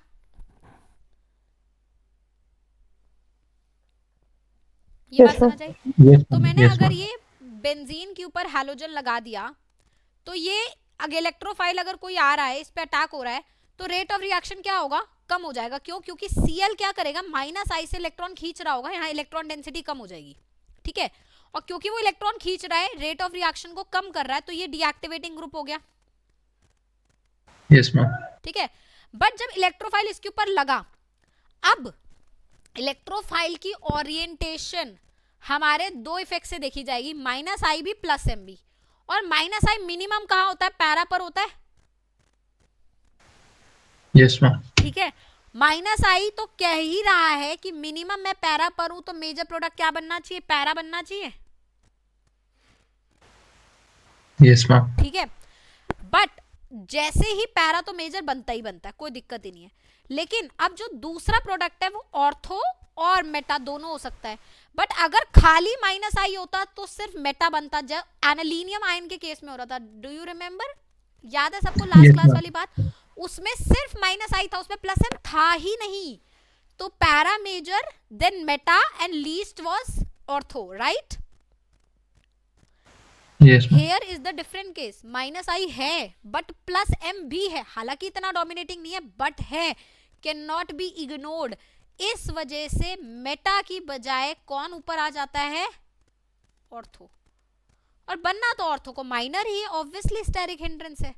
ठीक है, तो इस वजह से इलेक्ट्रोफाइल यहाँ पे क्या हो जाता है? ओपी डायरेक्टिंग हो जाता है, मतलब Cl यहाँ पे क्या हो जाता है? ओपी डायरेक्टिंग हो जाता है। समझ आई बात? हाँ या ना? मैम इसमें मेटा प्रोडक्ट पॉसिबल ही नहीं होगा। नहीं बनता प्लस एम के चक्कर में। अगर प्लस एम होता ही नहीं, जीरो प्लस एम एट, है ना, तो मेरा सिर्फ मेटा बनता, ऑर्थो 2% बनता, जैसे एनिलीनियम आयन के केस में बन रहा था, यस मैम। है ना? बट प्लस एम है, मैं कह रही हूँ कम है, मैं मान रही हूँ उस चीज को, लेकिन मैं उसको हटा नहीं सकती क्योंकि वो भी डोमिनेटिंग होता है। बट मैम यहाँ पे आई इफेक्ट ज्यादा डोमिनेट नहीं करना चाहिए। डोमिनेटिंग इन द सेंस मतलब थोड़ा ऑर्थो सा मैं पोजीशन के लिए एग्जांपल भी। देके समझाऊं कि घर पे 4 लोग हैं, ठीक है, लेकिन घर पे चलती एक ही बंदे की है, ठीक है, लेट्स से योर फादर, लेकिन घर पे बाकी तो लोग हैं ना, तो जब एक की चलती, बट इसका मतलब ये थोड़ी है जो अपनी चलाता है वो दूसरे को सुनता ही नहीं है, देखता सुनता तो होगा और कभी ना कभी उस दूसरे वाले बंदे की भी बात सही होती होगी, यस है ना। मैम। ये चीज वो है कि डोमिनेट माइनस आई कर रहा है, रेट ऑफ रिएक्शन को माइनस आई घटा रहा है, लेकिन इसका मतलब ये नहीं है कि आप प्लस एम को छोड़ ही दो, भूल ही जाओ। जो प्लस एम वाला इफेक्ट है ये बहुत इंपॉर्टेंट इफेक्ट है, ठीक है। सपोज घर में किसी के बड़े दादाजी या दादी कोई बैठा है ना, तो घर पापा का है तो चल पापा के ही है, बट इसका मतलब थोड़ी कि दादा दादी की बात नहीं मानेंगे पापा। भाई प्लस एम इफेक्ट या मेसोमेरिक इफेक्ट इंडक्टिव का बाप होता है, तो चाहे उसकी प्रेजेंस कम हो लेकिन उसका इफेक्ट होगा, समझे। Yes ma'am. मैम इसलिए क्योंकि मतलब इंडक्टिव और मेसोमेरिक में ज्यादातर मेसोमेरिक को मेसोमेरिक माना ही, जाता हाँ ये कंडीशन ऐसी हो गई कि मेसो की सुन नहीं रहा कोई, लेकिन है। हाँ असलियत में मेसोमेरिक इंडक्टिव का बाप है, तो वो जब अपने पर आएगा तो अपना रोल अच्छे से दिखाएगा, इसलिए यहाँ मेटा बनता ही नहीं है फिर, ओके मैम। ठीक है। सबको बात समझ आई। तो कंक्लूजन क्या था, मतलब मैं क्यों समझा रही थी ये सब चीजें, सब सो गए हैं या किसी को पता है मैं क्यों समझा रही थी ये सब, सो गए, मैम यही है। नहीं मैम। नहीं मैम सोए। जिंदा है। Yes ma'am. तो बताओ मैं क्यों समझा रही हूँ ये सब, ये मैं तो बकवास करने का मुझे शौक है ना।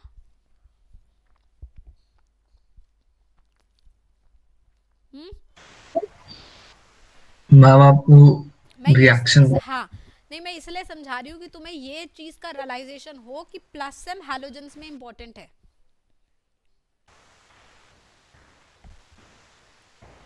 समझ हुआ, समझ आई बात। और इस प्लस एम की वजह से ही यहाँ पार्शियल डबल बॉन्ड कैरेक्टर आया है, जो मुझे डायरेक्ट ये इंडिकेशन दे रहा है कि इस पे nucleophilic substitution reaction not favourable होगा। ओके। क्लियर, चलूं आगे। Yes ma'am. Yes ma'am. तो कहने का मतलब क्या था कि न्यूक्लियोफिलिक सब्स्टिट्यूशन रिएक्शंस बहुत मुश्किल हैं, तो अगर मुझे क्लोरोबेंजीन पे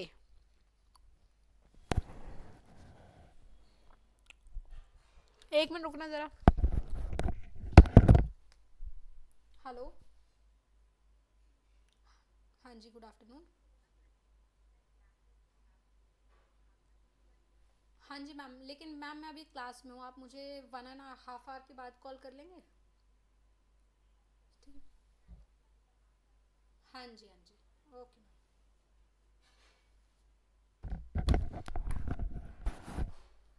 हाँ जी, ये है क्लोरोबेंजीन और यहाँ से मुझे बनाना था फिनॉल, है ये सब्स्टिट्यूशन रिएक्शन, दाउस प्रोसेस इसका नाम है, और ये आसानी से नहीं होती जैसे मैंने बताया, इसलिए मैं यहाँ NaOH डालती हूँ, लेकिन मुझे टेम्परेचर और प्रेशर कंडीशंस बहुत ही ज़्यादा हार्श करने पड़ते हैं, 623 केल्विन एंड 300 ATM, तब जाके ये रिएक्शन होता है। अब आप समझ रहे हार्श कंडीशंस क्यों जरूरी है, क्यों, क्योंकि क्लोरोबेंजीन पे डायरेक्ट सब्स्टिट्यूशन रिएक्शन कराना क्या है, हाईली अनफेवरेबल, करेक्ट।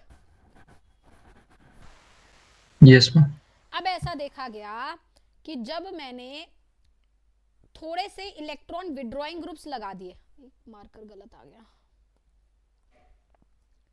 थोड़े से इलेक्ट्रॉन विड्रॉइंग ग्रुप्स लगा दिए, जैसे कि Cl के ऑर्थो और पैरा पोजीशन पे मैंने NO2 ग्रुप्स लगा दिए, तीनों NO2, मैंने देखा, मैंने NaOH के साथ जब ये रिएक्शन कराई, ये रिएक्शन रूम टेम्परेचर पर ही हो गई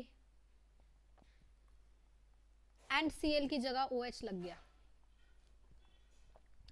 मतलब बेसिकली यहाँ पे electron withdrawing groups are making the reaction easy,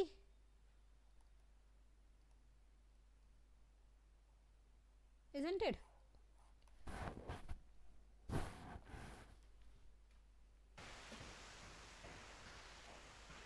yes ma'am.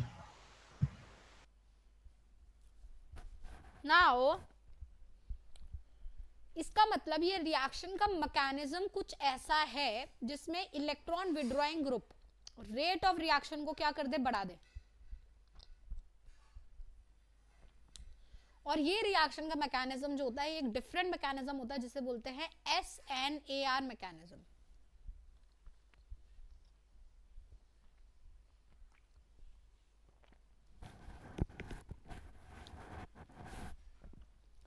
SNAR mechanism में क्या होता है बेटा, आप ये क्लोरोबेंजीन लेते हैं, आपने यहाँ पे NaOH डाला, NaOH क्या जनरेट करेगा बेटा, OH minus. OH minus being a nucleophile यहाँ पे इस कार्बन पे अटैक करेगा। इस कार्बन पे अटैक करने का कारण क्या है कि यहाँ पे डेल पॉजिटिव चार्ज है, क्लोरीन पे डेल नेगेटिव चार्ज है ना। बट जैसे मैंने आपको बताया क्लोरीन का निकलना डिफिकल्ट है, क्यों, क्योंकि वहां पे क्या है, पार्शियल डबल बॉन्ड कैरेक्टर, हाँ या ना। तो यहाँ पे क्लोरीन ना निकल के ये पाई बॉन्ड ब्रेक हो जाता है। पाई बॉन्ड तो आसानी से ब्रेक होता है, pi bond is easier to break.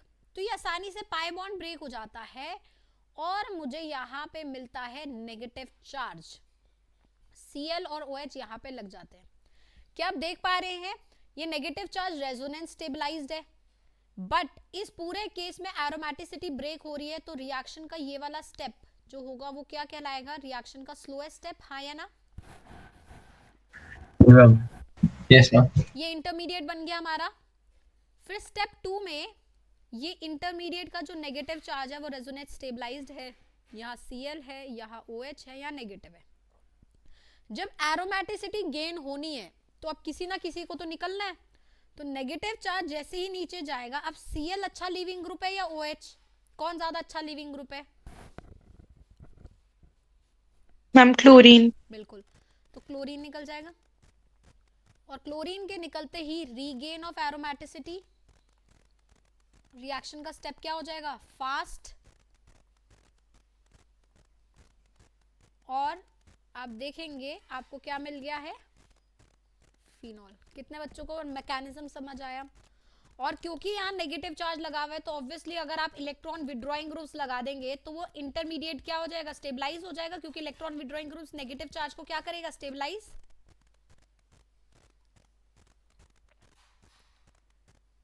And hence rate of reaction क्या हो जाएगा बट इंक्रीज हो जाएगा, हाँ या ना।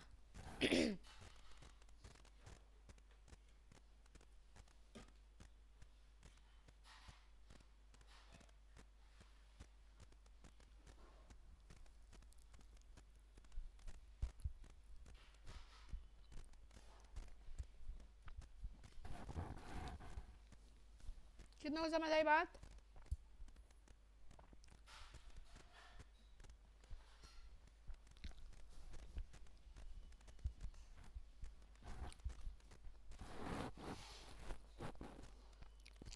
Yes ma'am. Harsil, ma'am Saransh, Sankalp, Diya, Shruti, yes ma'am. Clear everybody. Yes ma'am.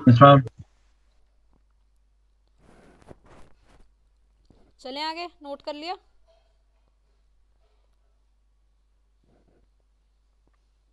Yes ma'am. चलिए, तो अगर ये बात सबको समझ आ गई है तो जितने ज्यादा इलेक्ट्रॉन विड्रॉइंग ग्रुप्स होंगे रेट ऑफ SNAR क्या हो जाएगा, बढ़ जाएगा। तो आप लोग मुझे बताएंगे रेट ऑफ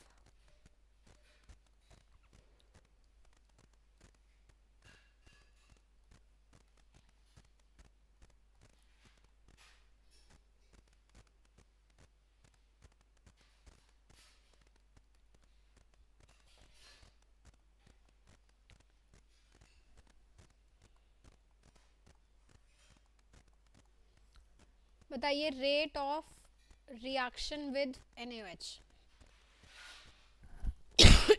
किसका रेट ज्यादा होगा, ABCD।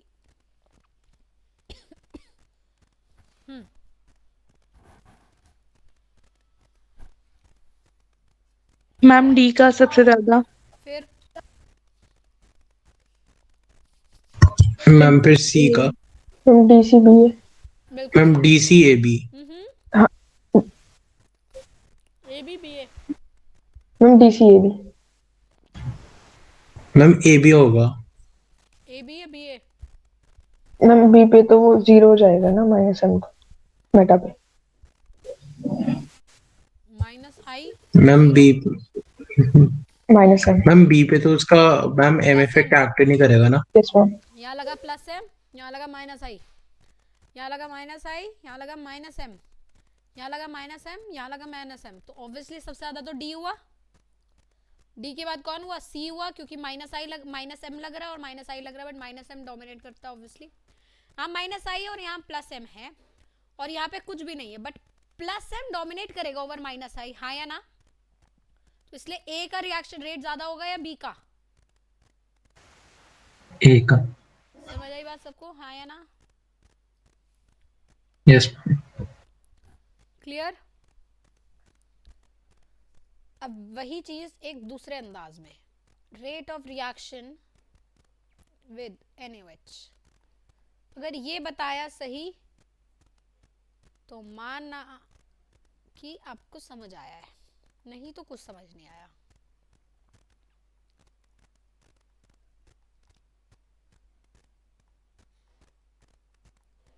बताओ ABCD।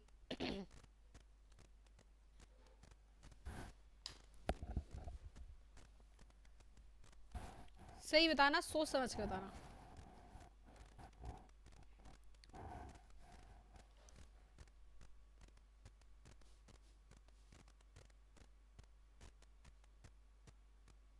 Ma'am DCBA। DCBA, अच्छा। और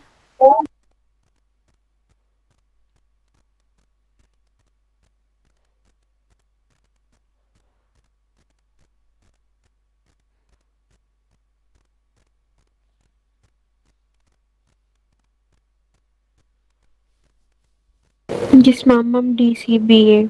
डीसीबी। DCBA बस, और कोई?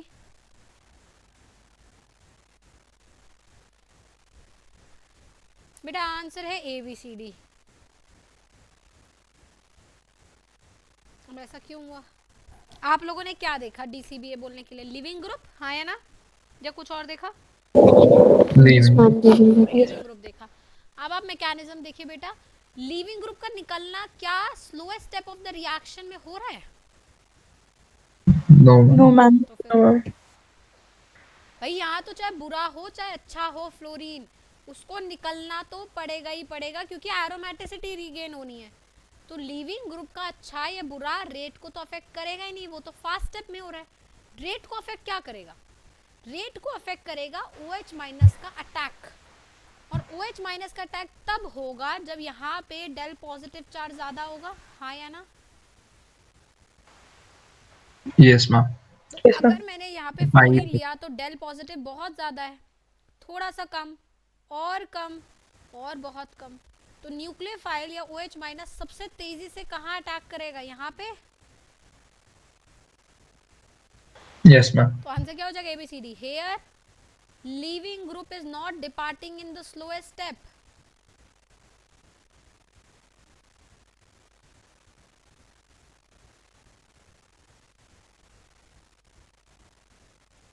और RDS step of reaction, thus rate will not be on the basis of leaving group tendency। Harshal समझ आई बात? नहीं मैम। श्रिभा? Yes ma'am. मेरी तुझसे बात नहीं हो पाई थी ना, तूने मुझे कॉल किया था, फिर मैंने नहीं उठाया, फिर मैंने किया, तूने नहीं उठाया, तो दोनों हाँ मैम। बात हो यस गई मैम। ना मैम फिर। फिर मैंने फिर किया, फिर आपने नहीं उठाया और फिर आपने फिर किया, 4 बार हुआ था। अब तू कॉल करेगी मैं उठा लूंगी। Yes ma'am. मेरी ना आदत है, मैं कभी भी अपना फोन जनरल पे नहीं रखती। मैम मैं भी। पसंद ही नहीं है कि मेरे फोन में से आवाजें आ रही है। मुझे बार बार फोन आता है, बार बार व्हाट्सएप आता है, मुझे बिल्कुल पसंद नहीं है कि फोन मेरा आवाज करे। वो मेरा हाँ हमेशा मैम वाइब्रेशन मेरा पे भी। रहता है, चाहे मेरा कुछ भी, भी हो। तभी मैंने भी नहीं उठाया। चले आगे। Yes ma'am. नोट कर लिया था सबने, हाँ या ना? Yes, ma'am.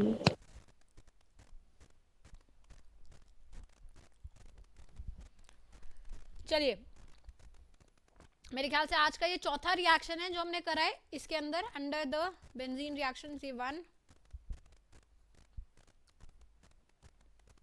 एटार्ड तीसरा, दाउस प्रोसेस चौथा। अब आते हैं पांचवे पे। मैम जो एटार्ड रिएक्शन है वो क्यूमीन पे होगा? नो बेटा, मतलब होगा पर हाईली बहुत डिफरेंट कंडीशंस होंगी, सिंपल कार्बन डाइसल्फाइड डाल के नहीं होगा। स्ट्रॉन्ग मीडियम्स डलेंगे और एक CH3 CHO में बदल जाएगा और हाई टेम्परेचर कंडीशंस यूज होंगे। ओके। कहाँ थी मैं? चौथे के बाद ये पांचवा रिएक्शन आई सपोज आज, है ना? बहुत ही इंपॉर्टेंट, बहुत ही बेहतरीन बेंजाइन मैकेनिज्म।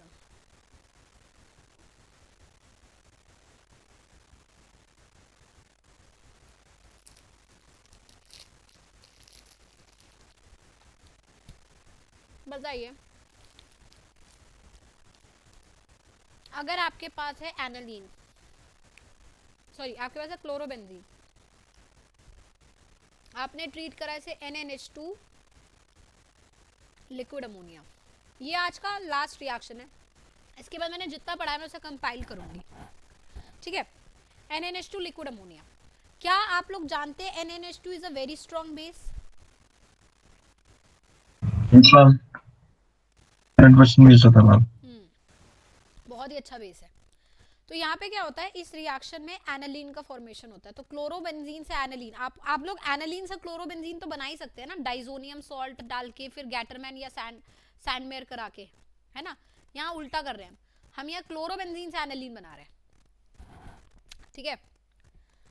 यहाँ पे मैकेनिज्म में क्या होता है, ध्यान से समझेंगे इसका मैकेनिज्म। हमारे पास है क्लोरोबेंजीन, हमने NH2 यूज करा जो कि बहुत स्ट्रॉन्ग बेस है। आप लोगों को याद होगा एल्कीन से एल्काइन की फॉर्मेशन, जब मैंने आपको एलिमिनेशन रिएक्शन कराया था, यहाँ पे हैलोजन था और यहाँ पे भी हैलोजन था, यहाँ HH था। मैं बोलती थी कि अगर आप एक्वस KOH डालोगे तो सिर्फ एक बार एलिमिनेशन होगा, हाँ या ना? एल्कीन बनेगा। लेकिन ये डबल बॉन्ड X को निकालना अल्कोहलिक KOH की बस की बात नहीं है। Do you remember this? Yes ma'am, उसमें अलग से NaNH2 यूज करते हैं, मतलब NaNH2 is enough acidic, enough basic कि वो डबल बॉन्ड H को निकाल सके, है ना? यही चीज यहाँ पर है, ये डबल बॉन्डेड कार्बन का H है, मैंने यूज करा NaNH2, स्ट्रॉन्ग बेस है, इस H को खींच लेगा, ये बॉन्ड नीचे गया, ये यहाँ से निकल गया, यहाँ ये जनरेट हो गया। Can you see it's benzene? Yes ma'am. So we get benzene as an intermediate. This is the step 1 of the reaction. Ma'am यहाँ पे हमने बेंजाइन बॉन्ड ब्रेकेट्स ऑब्टेन करे मैम, होमोलिटिकली ऑब्टेन करा हमने। Electrolytically H निकला, H का bond नीचे, यहाँ से Cl- निकला। पर मैम जो हम स्ट्रक्चर देखते हैं बेंजाइन का वो तो होमोलिटिकली ऑब्टेन करते हैं ना? नहीं, वो तो मैंने तुम्हें समझाया था कि अगर तुम्हारे पास बेंजीन हो और यहाँ दो H हो, ये दो H हटा दो तो इनके बॉन्ड ओवरलैप कर लेते हैं। ये बेंजीन से बना रहे हैं, नहीं या क्लोरोबेंजीन से बना रहे हैं। अच्छा ठीक है मैम।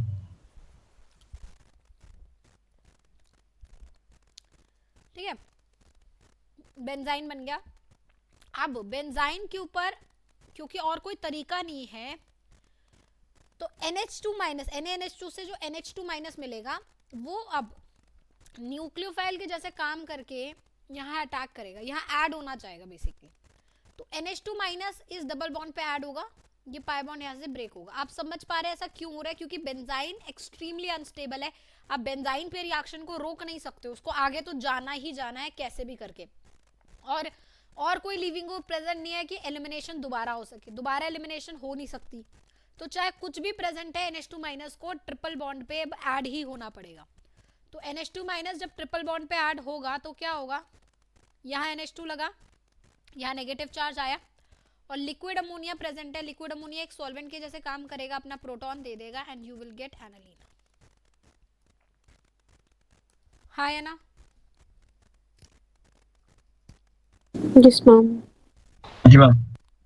चले आगे, मैकेनिज्म समझ आया सबको? अच्छा नोट कर मैम, लिया? जो इंटरमीडिएट है वो अनस्टेबल होगा या मैम कोई स्टेबिलिटी फैक्टर हम दर्ज कर सकते हैं इसमें? ना ना हाँ वैसे करेंगे डिपेंडिंग अपॉन हम कौन से ग्रुप्स लगा रहे हैं, बट होगा तो वो अनस्टेबल ही। तो मैम ये रिएक्शन को हम आरडीएस मान सकते हैं ये इसमें? आरडीएस स्टेप है बिल्कुल, हाँ। Okay ma'am. चलो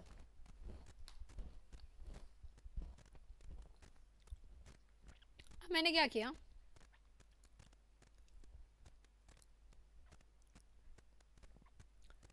यहाँ OCH3 ले लिया, सेम रिएक्शन मैंने कराई।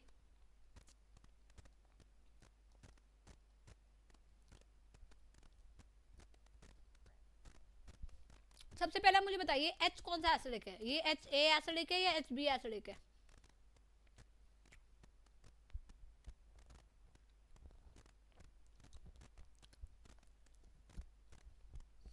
मैम ए।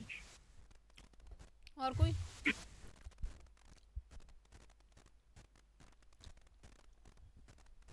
मैम ए वाला। मत बैठा करो। ना ये तो नहीं है, बी होगा। क्यों? अरे भाई इस H को अच्छा वो हटाओ तो माइनस जो आई। नेगेटिव चार्ज आएगा वो नेगेटिव चार्ज रेजोनेंस में तो नहीं जा सकता ना, बेंजीन के ऊपर नेगेटिव चार्ज कैसे रेजोनेट करेगा? मतलब सारे ग्रुप्स का इंडक्टिव देखना है खाली। यस हाँ जी मैम। समझ गए? तो यहाँ पे दो इंडक्टिव इफेक्ट लग रहे हैं बहुत ही तेजी से Cl और H के, तो इसलिए ये वाला H एसिडिक है। कितने बच्चे समझ गए? Yes ma'am. अच्छा ये निकला H यहाँ से, ये है OCH3 है ना, यह बेंजाइन बनेगा।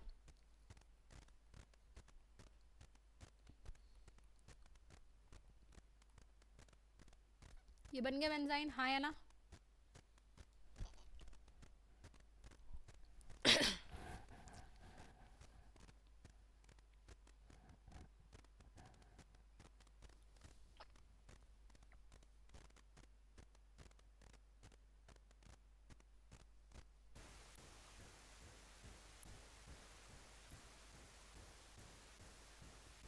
क्लियर? चलूं आगे?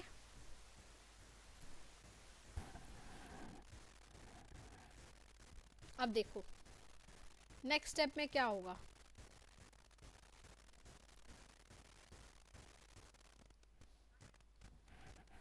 OCH3 माइनस यहाँ लगा हुआ है, यहाँ NH2 माइनस को अब क्या करना है बेटा? यहाँ पे ऐड होना है।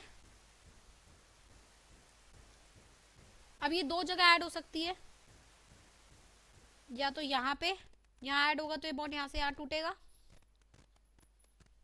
एक मिनट,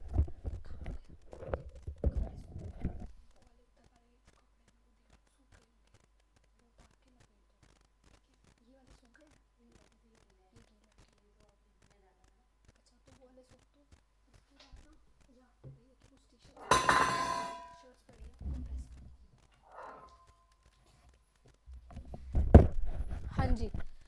तो यहाँ पर इसने अटैक किया ऐसे, NH2 यहाँ लगा और यहाँ नेगेटिव चार्ज आया। एक पॉसिबिलिटी बेटा ये है। दूसरी पॉसिबिलिटी क्या है,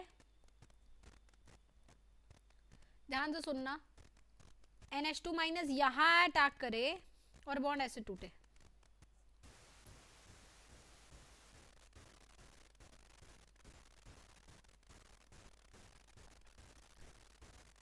मैंने अभी आपको समझाया कि बेंजीन के ऊपर जब एसिडिटी चेक करनी थी तो जो भी ग्रुप्स अटैच थे उसका आपने सिर्फ क्या देखा था? माइनस आई देखा था। सिमिलरली अगर ये नेगेटिव चार्ज वाले ग्रुप्स हैं, इनका अगर आपको स्टेबिलिटी चेक करना है कि कौन सा नेगेटिव चार्ज स्टेबल है, अगेन आपको क्या देखना पड़ेगा? सिर्फ इंडक्टिव है। क्यों? क्योंकि वो नेगेटिव चार्ज बेंजीन के ऊपर है, वो लोकलाइज्ड है, वो रेजोनेट नहीं कर सकता। तो only inductive effect of the groups are scene.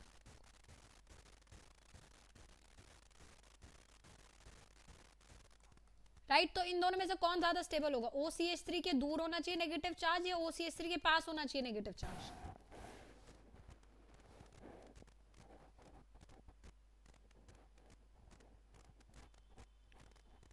सो गए?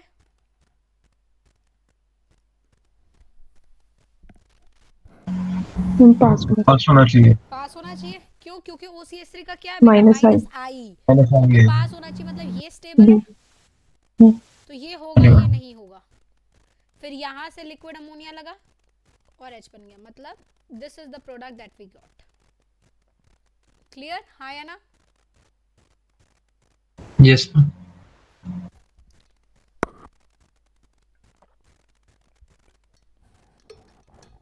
चले आगे।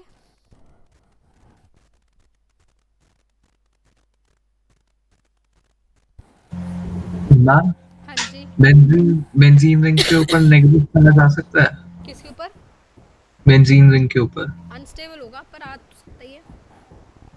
अच्छा, तो ऐसे यहाँ पे स्टेबलाइज्ड है कंपैरेटिवली किससे? वैसे नॉर्मल इंडक्टिव। बेंजीन से, नॉर्मल बेंजीन से। हाँ, इंडक्टिव है तो OCH3 का लग रहा है, NH2 का भी -I लग रहा है। Yes ma'am.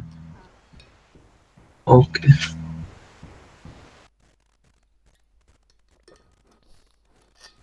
चले आगे। Yes, ma'am. नेक्स्ट। अच्छा, आप बताओ ये एक सवाल,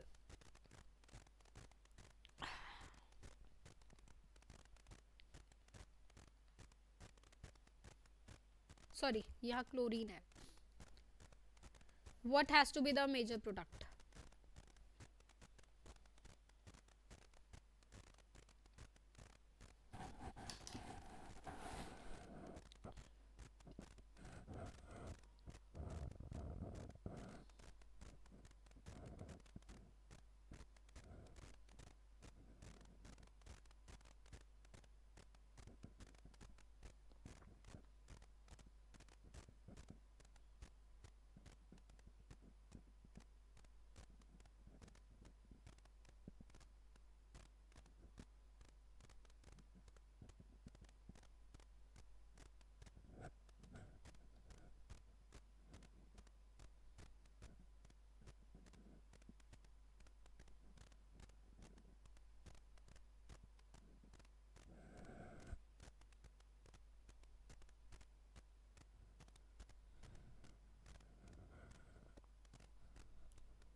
मैम क्लोरीन के मेटाबॉलिज्म हाइड्रोजन है वो ज्यादा एसिडिक होगा।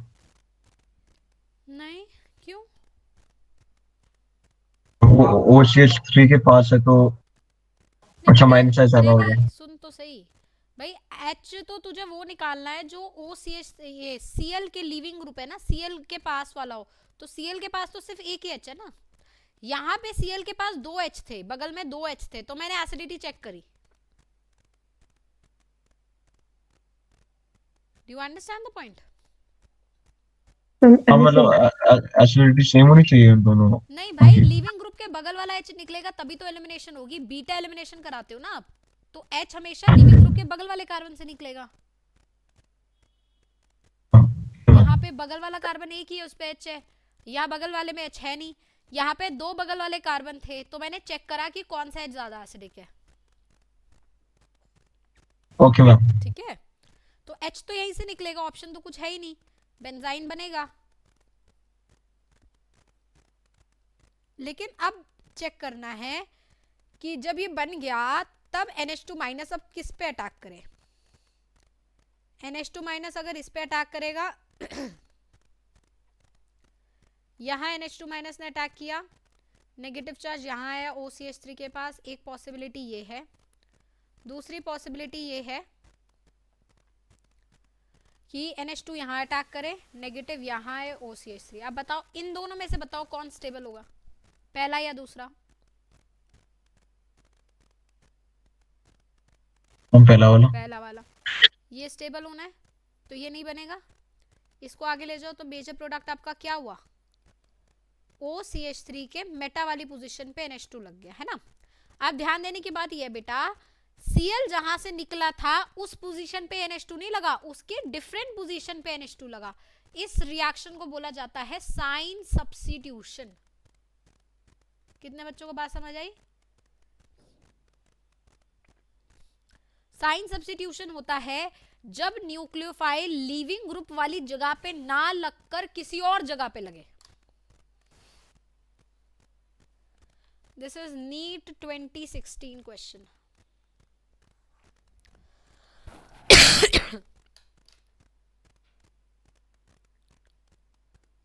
समझ आई बात? Yes, ma'am.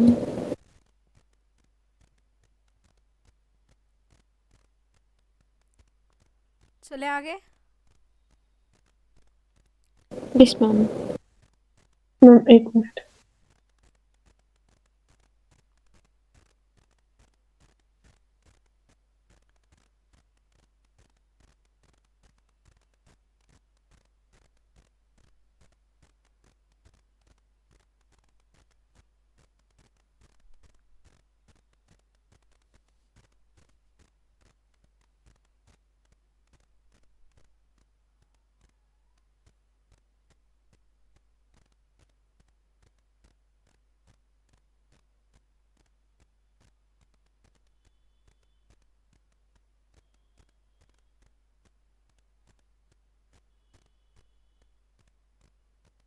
Yes ma'am. चलिए आगे चलते हैं। तो साइन सब्स्टिट्यूशन समझ आया सबको कि जब आपका न्यूक्लियोफाइल लिविंग ग्रुप की जगह ना लगे किसी और जगह लगे। अभी तक तो यहाँ पे तो यही था, जहाँ से लिविंग ग्रुप निकला मेजर प्रोडक्ट वही था, वहीं पे, तो this is not cine substitution. ठीक है, इसमें भी जहाँ से लिविंग ग्रुप निकला वहीं NH2 लग गया, this is not cine substitution. Clear? चलिए एक और बड़ी इंपॉर्टेंट बात, ये मैकेनिज्म किस तरीके का है। इस मैकेनिज्म का रिएक्शन देखिए, पहले आपको दिख रहा है एलिमिनेशन हुआ है, बाद में आपको दिख रहा है एडिशन हुआ है, हाँ या ना? This mechanism is a type of a elimination addition mechanism. क्या है ये? Elimination addition mechanism.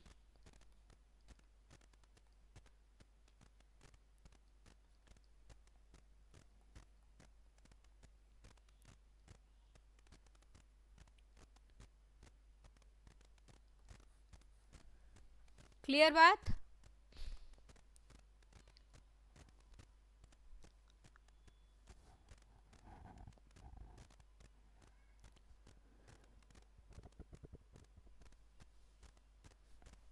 नेक्स्ट देख, यहां तक नोट कर लिया?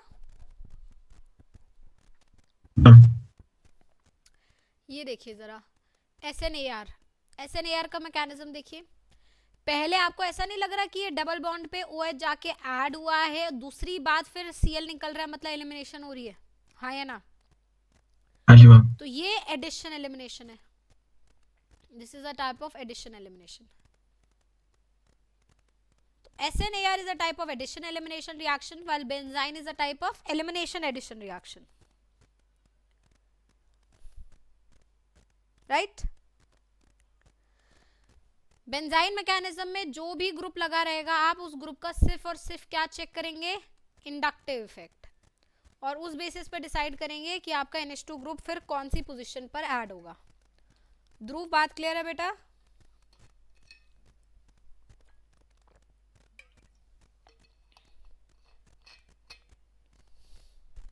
ध्रुव नहीं है क्लास में? चलिए आगे चले। अब ये सारे रिएक्शंस को एक जगह कंपाइल करते हैं, ठीक है? चलो बेटा, अपन लोगों ने शुरू किया कैल्शियम कार्बाइड से, हाइड्रोलिसिस करके क्या बनाया? एसिटाइलिन। एसिटाइलिन को जब आप रेड हॉट आयरन में डालते हैं बेटा, वो कन्वर्ट हो जाता है बेंजीन में। ठीक है, एक बार मैंने बेंजीन बना दिया, अब मैं दुनिया जहान के सारे रिएक्शन बेंजीन के ऊपर करवा सकती हूँ। तो बेंजीन के ऊपर अगर मैंने कार्बन मोनोऑक्साइड HCl और AlCl3 डाला बेटा, क्या बनेगा? जल्दी बताओ। बेंजोलिहाइड। बेंजल्डिहाइड। क्या रिएक्शन का नाम है? मैम अच्छा, अब मैंने अगर बेंजल्डिहाइड बनाना है और मैंने डाल दिया HCN AlCl3 HCl, तो क्या बनेगा? Benzaldehyde. Again reaction would be Gattermann aldehyde synthesis. ठीक है, मैंने बेंजीन लिया बेटा, बेंजीन के ऊपर CH3Cl AlCl3 डाल दिया, ये कौन सा रिएक्शन होगा? फ्रिडल का फ्रीडल क्राफ्ट एल्काइलेशन, है ना? क्या मिल जाएगा बेटा मुझे? टोल्यूइन। टोल्यूइन। टोल्यूइन को मैंने ट्रीट कर दिया chromyl chloride and carbon disulphide के साथ, क्या मिल गया बेटा? बेंजल्डिहाइड। कौन सा रिएक्शन है? एटार्ड। बेंजीन के ऊपर मैंने डाला प्रोपाइल अल्कोहल और H+, क्या बन जाएगा? क्यूमीन। क्या रिएक्शन है? अल्काइलेशन। क्यूमीन का करा दिया मैंने ऑक्सीडेशन, क्या बन जाएगा? फिनॉल। ऑक्सीडेशन कराया बेटा अभी, हाइड्रोजन अच्छा पेरोक्साइड पहले वो पेरोक्साइड। हाँ, ये बड़ा इंपॉर्टेंट है। एग्जामिनर पता है क्या करता है? O2 डाल के दे देता है, बोलता है मेजर प्रोडक्ट बताओ, तो मेजर प्रोडक्ट हाइड्रोपेरोक्साइड है ना कि फिनॉल। फिनॉल तब बनेगा जब इसमें H+ डलेगा, नहीं तो नहीं बनेगा। अच्छा। समझ आ रही है बात? तो H+ इंपॉर्टेंट है, क्या बनेगा? Phenol plus acetone. एसीटोन बहुत जरूरी है। अब एक और बड़ी इंपॉर्टेंट बात बताऊं, फिनॉल में डाल दो जिंक डस्ट, बेंजीन। वापस से बेंजीन, ठीक है? फिनॉल में डाल दिया, एक मिनट,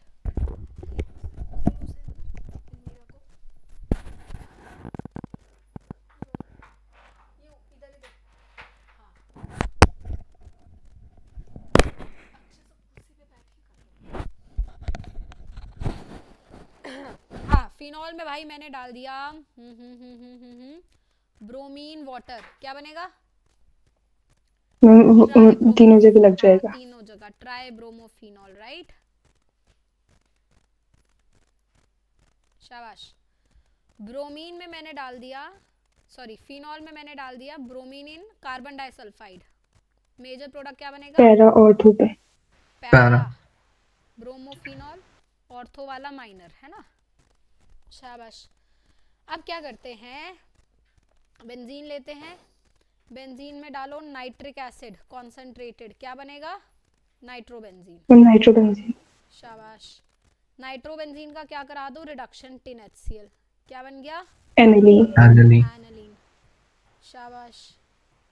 एनालीन पे करा दो HBF, वो NaNO2 HCl 0 to 5 degree Celsius, क्या बन गया? बिल्कुल सही। इसमें डाल दो HBF4, क्या बन गया? फ्लोरोबेंजीन। शाबाश। इसमें डाल दो पानी, क्या बन गया? फिनॉल। मैम जब वार्म करेंगे तभी बनेगा कि ऐसे ही वार्म करते हैं, सिस्टम थोड़ा वार्म होगा, हाँ। पर खाली वाटर भी लिखा है, मतलब बना दो, ऐसा नहीं कि नो रिएक्शन। थोड़ा लेट हो जाएगा बट हो जाएगा रिएक्शन। वार्म करके मैं वो कर रही हूँ ना, रेट ऑफ रिएक्शन को बढ़ा रही हूँ। ठीक है, मैंने इसमें डाल दिया CuHCl, क्या बन जाएगा? क्लोरोबेंजीन। शाबाश। एक काम करो, बहुत ही बेहतरीन, क्लोरोबेंजीन में डाल दो NaNH2 लिक्विड अमोनिया, क्या बन जाएगा? एनालीन। क्या है? बेंजाइन मैकेनिज्म, है ना? क्लोरोबेंजीन में डाल दो NaOH 623 केल्विन 300 ATM प्रेशर, क्या बन गया? फिनॉल। शाबाश। क्या नाम है? दाउस प्रोसेस, है ना? बहुत बढ़िया। अब एक आप बहुत बेहतरीन काम करो, इसमें डालो सोडियम इन लिक्विड अमोनिया, क्या बनेगा?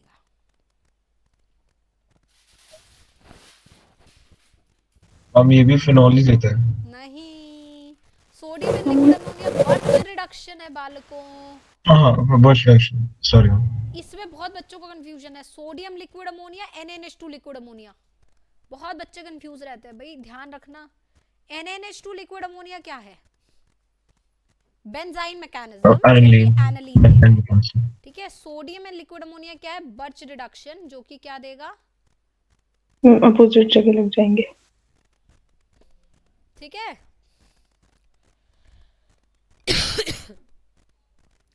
बेंजीन में करा दिया तो क्या मिल जाएगा?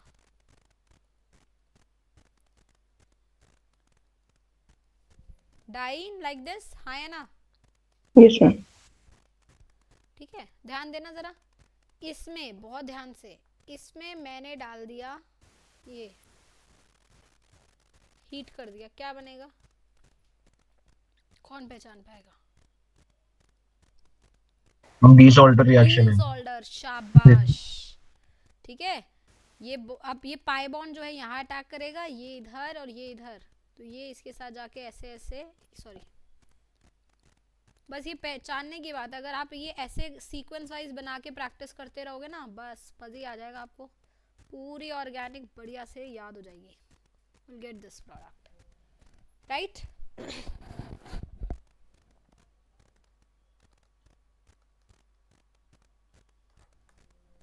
क्लियर?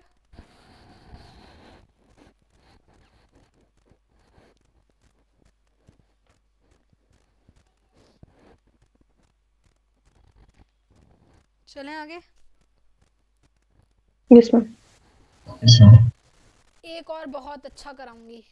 मैंने लिया बेंजीन, इसमें डाला सक्सीनिक अनहाइड्राइड,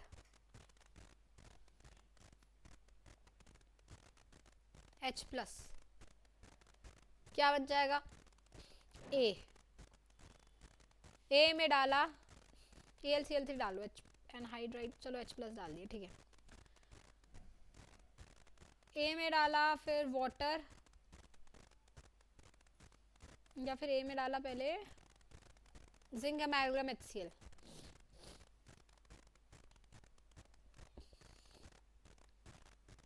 बना बी में डाला फिर H+ वाटर, सी में डाला फिर जिंक अमैलगम कॉन्सेंट्रेटेड HCl, डी, फिर डाला प्लैटिनम कार्बन, ई एरोमेटिक है।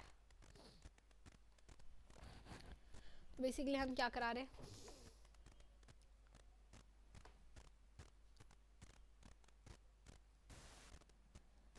सक्सीनिक एनहाइड्राइड क्या होता है बेटा? This is succinic anhydride. कितने बच्चे जानते हैं इसे? Yes, ma'am. सक्सीनिक एनहाइड्राइड में H+ डाला, H+ यहाँ प्रोटोनेट करेगा, बॉन्ड यहाँ से खुल जाएगा। Can you see you are generating a acyl carbocation type thing?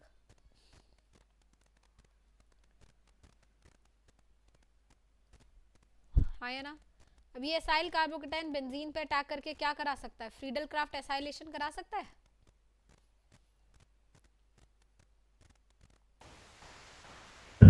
तो फ्रीडल क्राफ्ट एसाइलेशन होगा, क्या मिलेगा? C डबल बॉन्ड O इधर, CH2 CH2 C double bond O OH, ठीक है। ये बन गया बेटा ए में डाला क्लेमेंसन रिडक्शन। क्लेमेंसन रिडक्शन क्या करेगा? कार्बोनाइल को किस में बदल देगा? एल्केन में, एल्केन में CH2 CH2 CH2 C double bond O OH, ये बना बी में डाला H+ वाटर। H+ क्या करेगा? इसको प्रोटोनेट करके वाटर निकालेगा, फिर से असाइल कार्बोकेटाइन, फिर से फ्रीडल क्राफ्ट एसाइलेशन, हाँ या ना? हाँ जी मैम।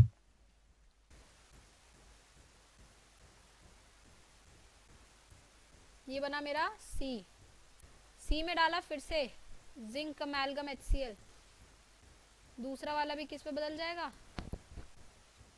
इसमें। ये बना डी में डाला प्लैटिनम कार्बन। याद है आपको, बताया था प्लैटिनम कार्बन क्या करता है? जहाँ एरोमेटिसिटी आ सकती है वहाँ एरोमेटिसिटी लाता है। क्या बन गया? Naphthalene, correct.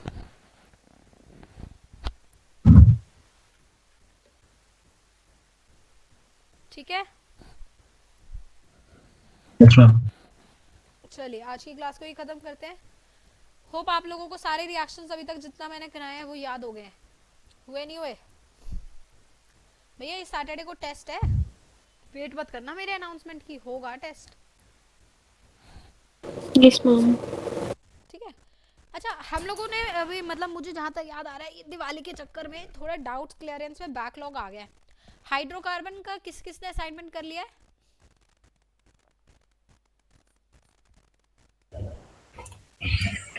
दिवाली असाइनमेंट भी हम लोगों को डिस्कस करना था। Yes ma'am. चलो Yes, कल ma'am. दिवाली असाइनमेंट डिस्कस करते हैं, कल की क्लास में दिवाली असाइनमेंट डिस्कस होगा, ठीक है? जिसको जो Yes, सारे ma'am. बच्चे अपने असाइनमेंट लेकर आए, नहीं करा है अगर किसी ने तो प्लीज कर ले।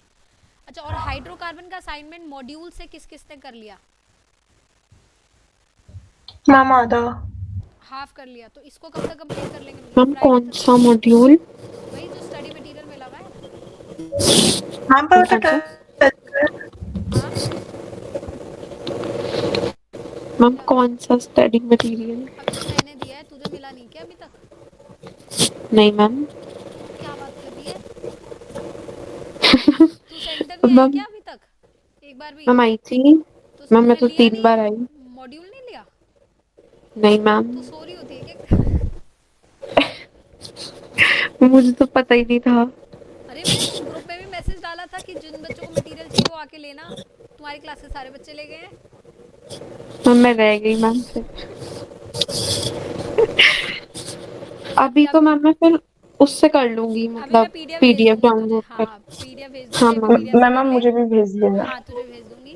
जिसके पास नहीं है मैं ग्रुप में पीडीएफ डाल देती हूँ, पीडीएफ से कर लो। जिसके पास नहीं है है तो मतलब जिसके पास जिसको चाहिए वो फ्राइडे को सेंटर खोलूंगी तो ले लेना, ठीक है? तो ये ओके असाइनमेंट मैम। आप कब तक सबमिट कर सकते हैं भैया? करके फ्राइडे तक कर सकते हैं, यस मैम। ठीक है? फ्राइडे तक तो जितने मैम मंडे। थर्सडे बाबा सैटरडे को टेस्ट लेना है मैंने, तो मंडे कर रहा है। हम मैम टेस्ट मॉड्यूल में से या फिर दिवाली असाइनमेंट? टेस्ट तो बेटा टेस्ट है ना, उसके लिए तो जितने चाहे दिवाली असाइनमेंट है उसमें भी हाइड्रोकार्बन मैंने दे रखा है, मॉड्यूल में भी है। नो मैम, मॉड्यूल वाला दिवाली क्या असाइनमेंट तो रेडी फ्राइडे है। तक है वो? एक मिनट, क्या टेस्ट? मैम टेस्ट तो आप सैटरडे को बोल रहे हो, मैम फ्राइडे को आप किस चीज की डेडलाइन दे रहे हो? नहीं, थर्सडे को दे रही हूँ, फ्राइडे के बजाय, हाइड्रोकार्बन मॉड्यूल का, ठीक है? दिवाली असाइनमेंट मैम अपन अभी कल ही तो डिस्कस टेस्ट भी आ करेंगे, रहे हैं मैम। तो कोई बात नहीं, फर्क नहीं पड़ता इन सब चीज़ों से मेरे को। कल तो ट्यूसडे है ना, कल ट्यूसडे को दिवाली असाइनमेंट डिस्कस होगा, थर्सडे को असाइनमेंट डिस्कस होगा, सैटरडे को हाइड्रोकार्बन का टेस्ट होगा। मैंने बोल दिया और अब यही होगा। Yes ma'am. ठीक है, बहुत मजे कर लिए, अब जरा सीरियस होना पड़ेगा। Thank you so much ma'am. ठीक है जी, ओके। अब इससे पहले वाली स्लाइड दिखा दीजिए एक बार। हाँ जी, thank you. Ma'am last class और आज की क्लास की वीडियो सेंड कर दीजिएगा प्लीज। ठीक है जी, yes ma'am. Thank you ma'am. Okay thank you ma'am. Thank you. Ma'am इससे पीछे वाली। ओके बेटा। ओके, इससे पीछे वाली थी। हाँ जी आंटी, हाँ जी आंटी, हाँ जी, हाँ जी, हाँ जी, मैम,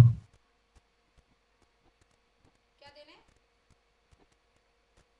अच्छा अच्छा, अरे कोई बात नहीं आंटी, कोई बात नहीं।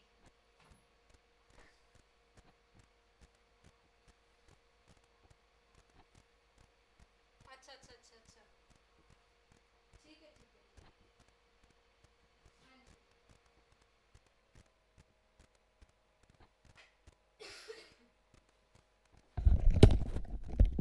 देख ले बेटा।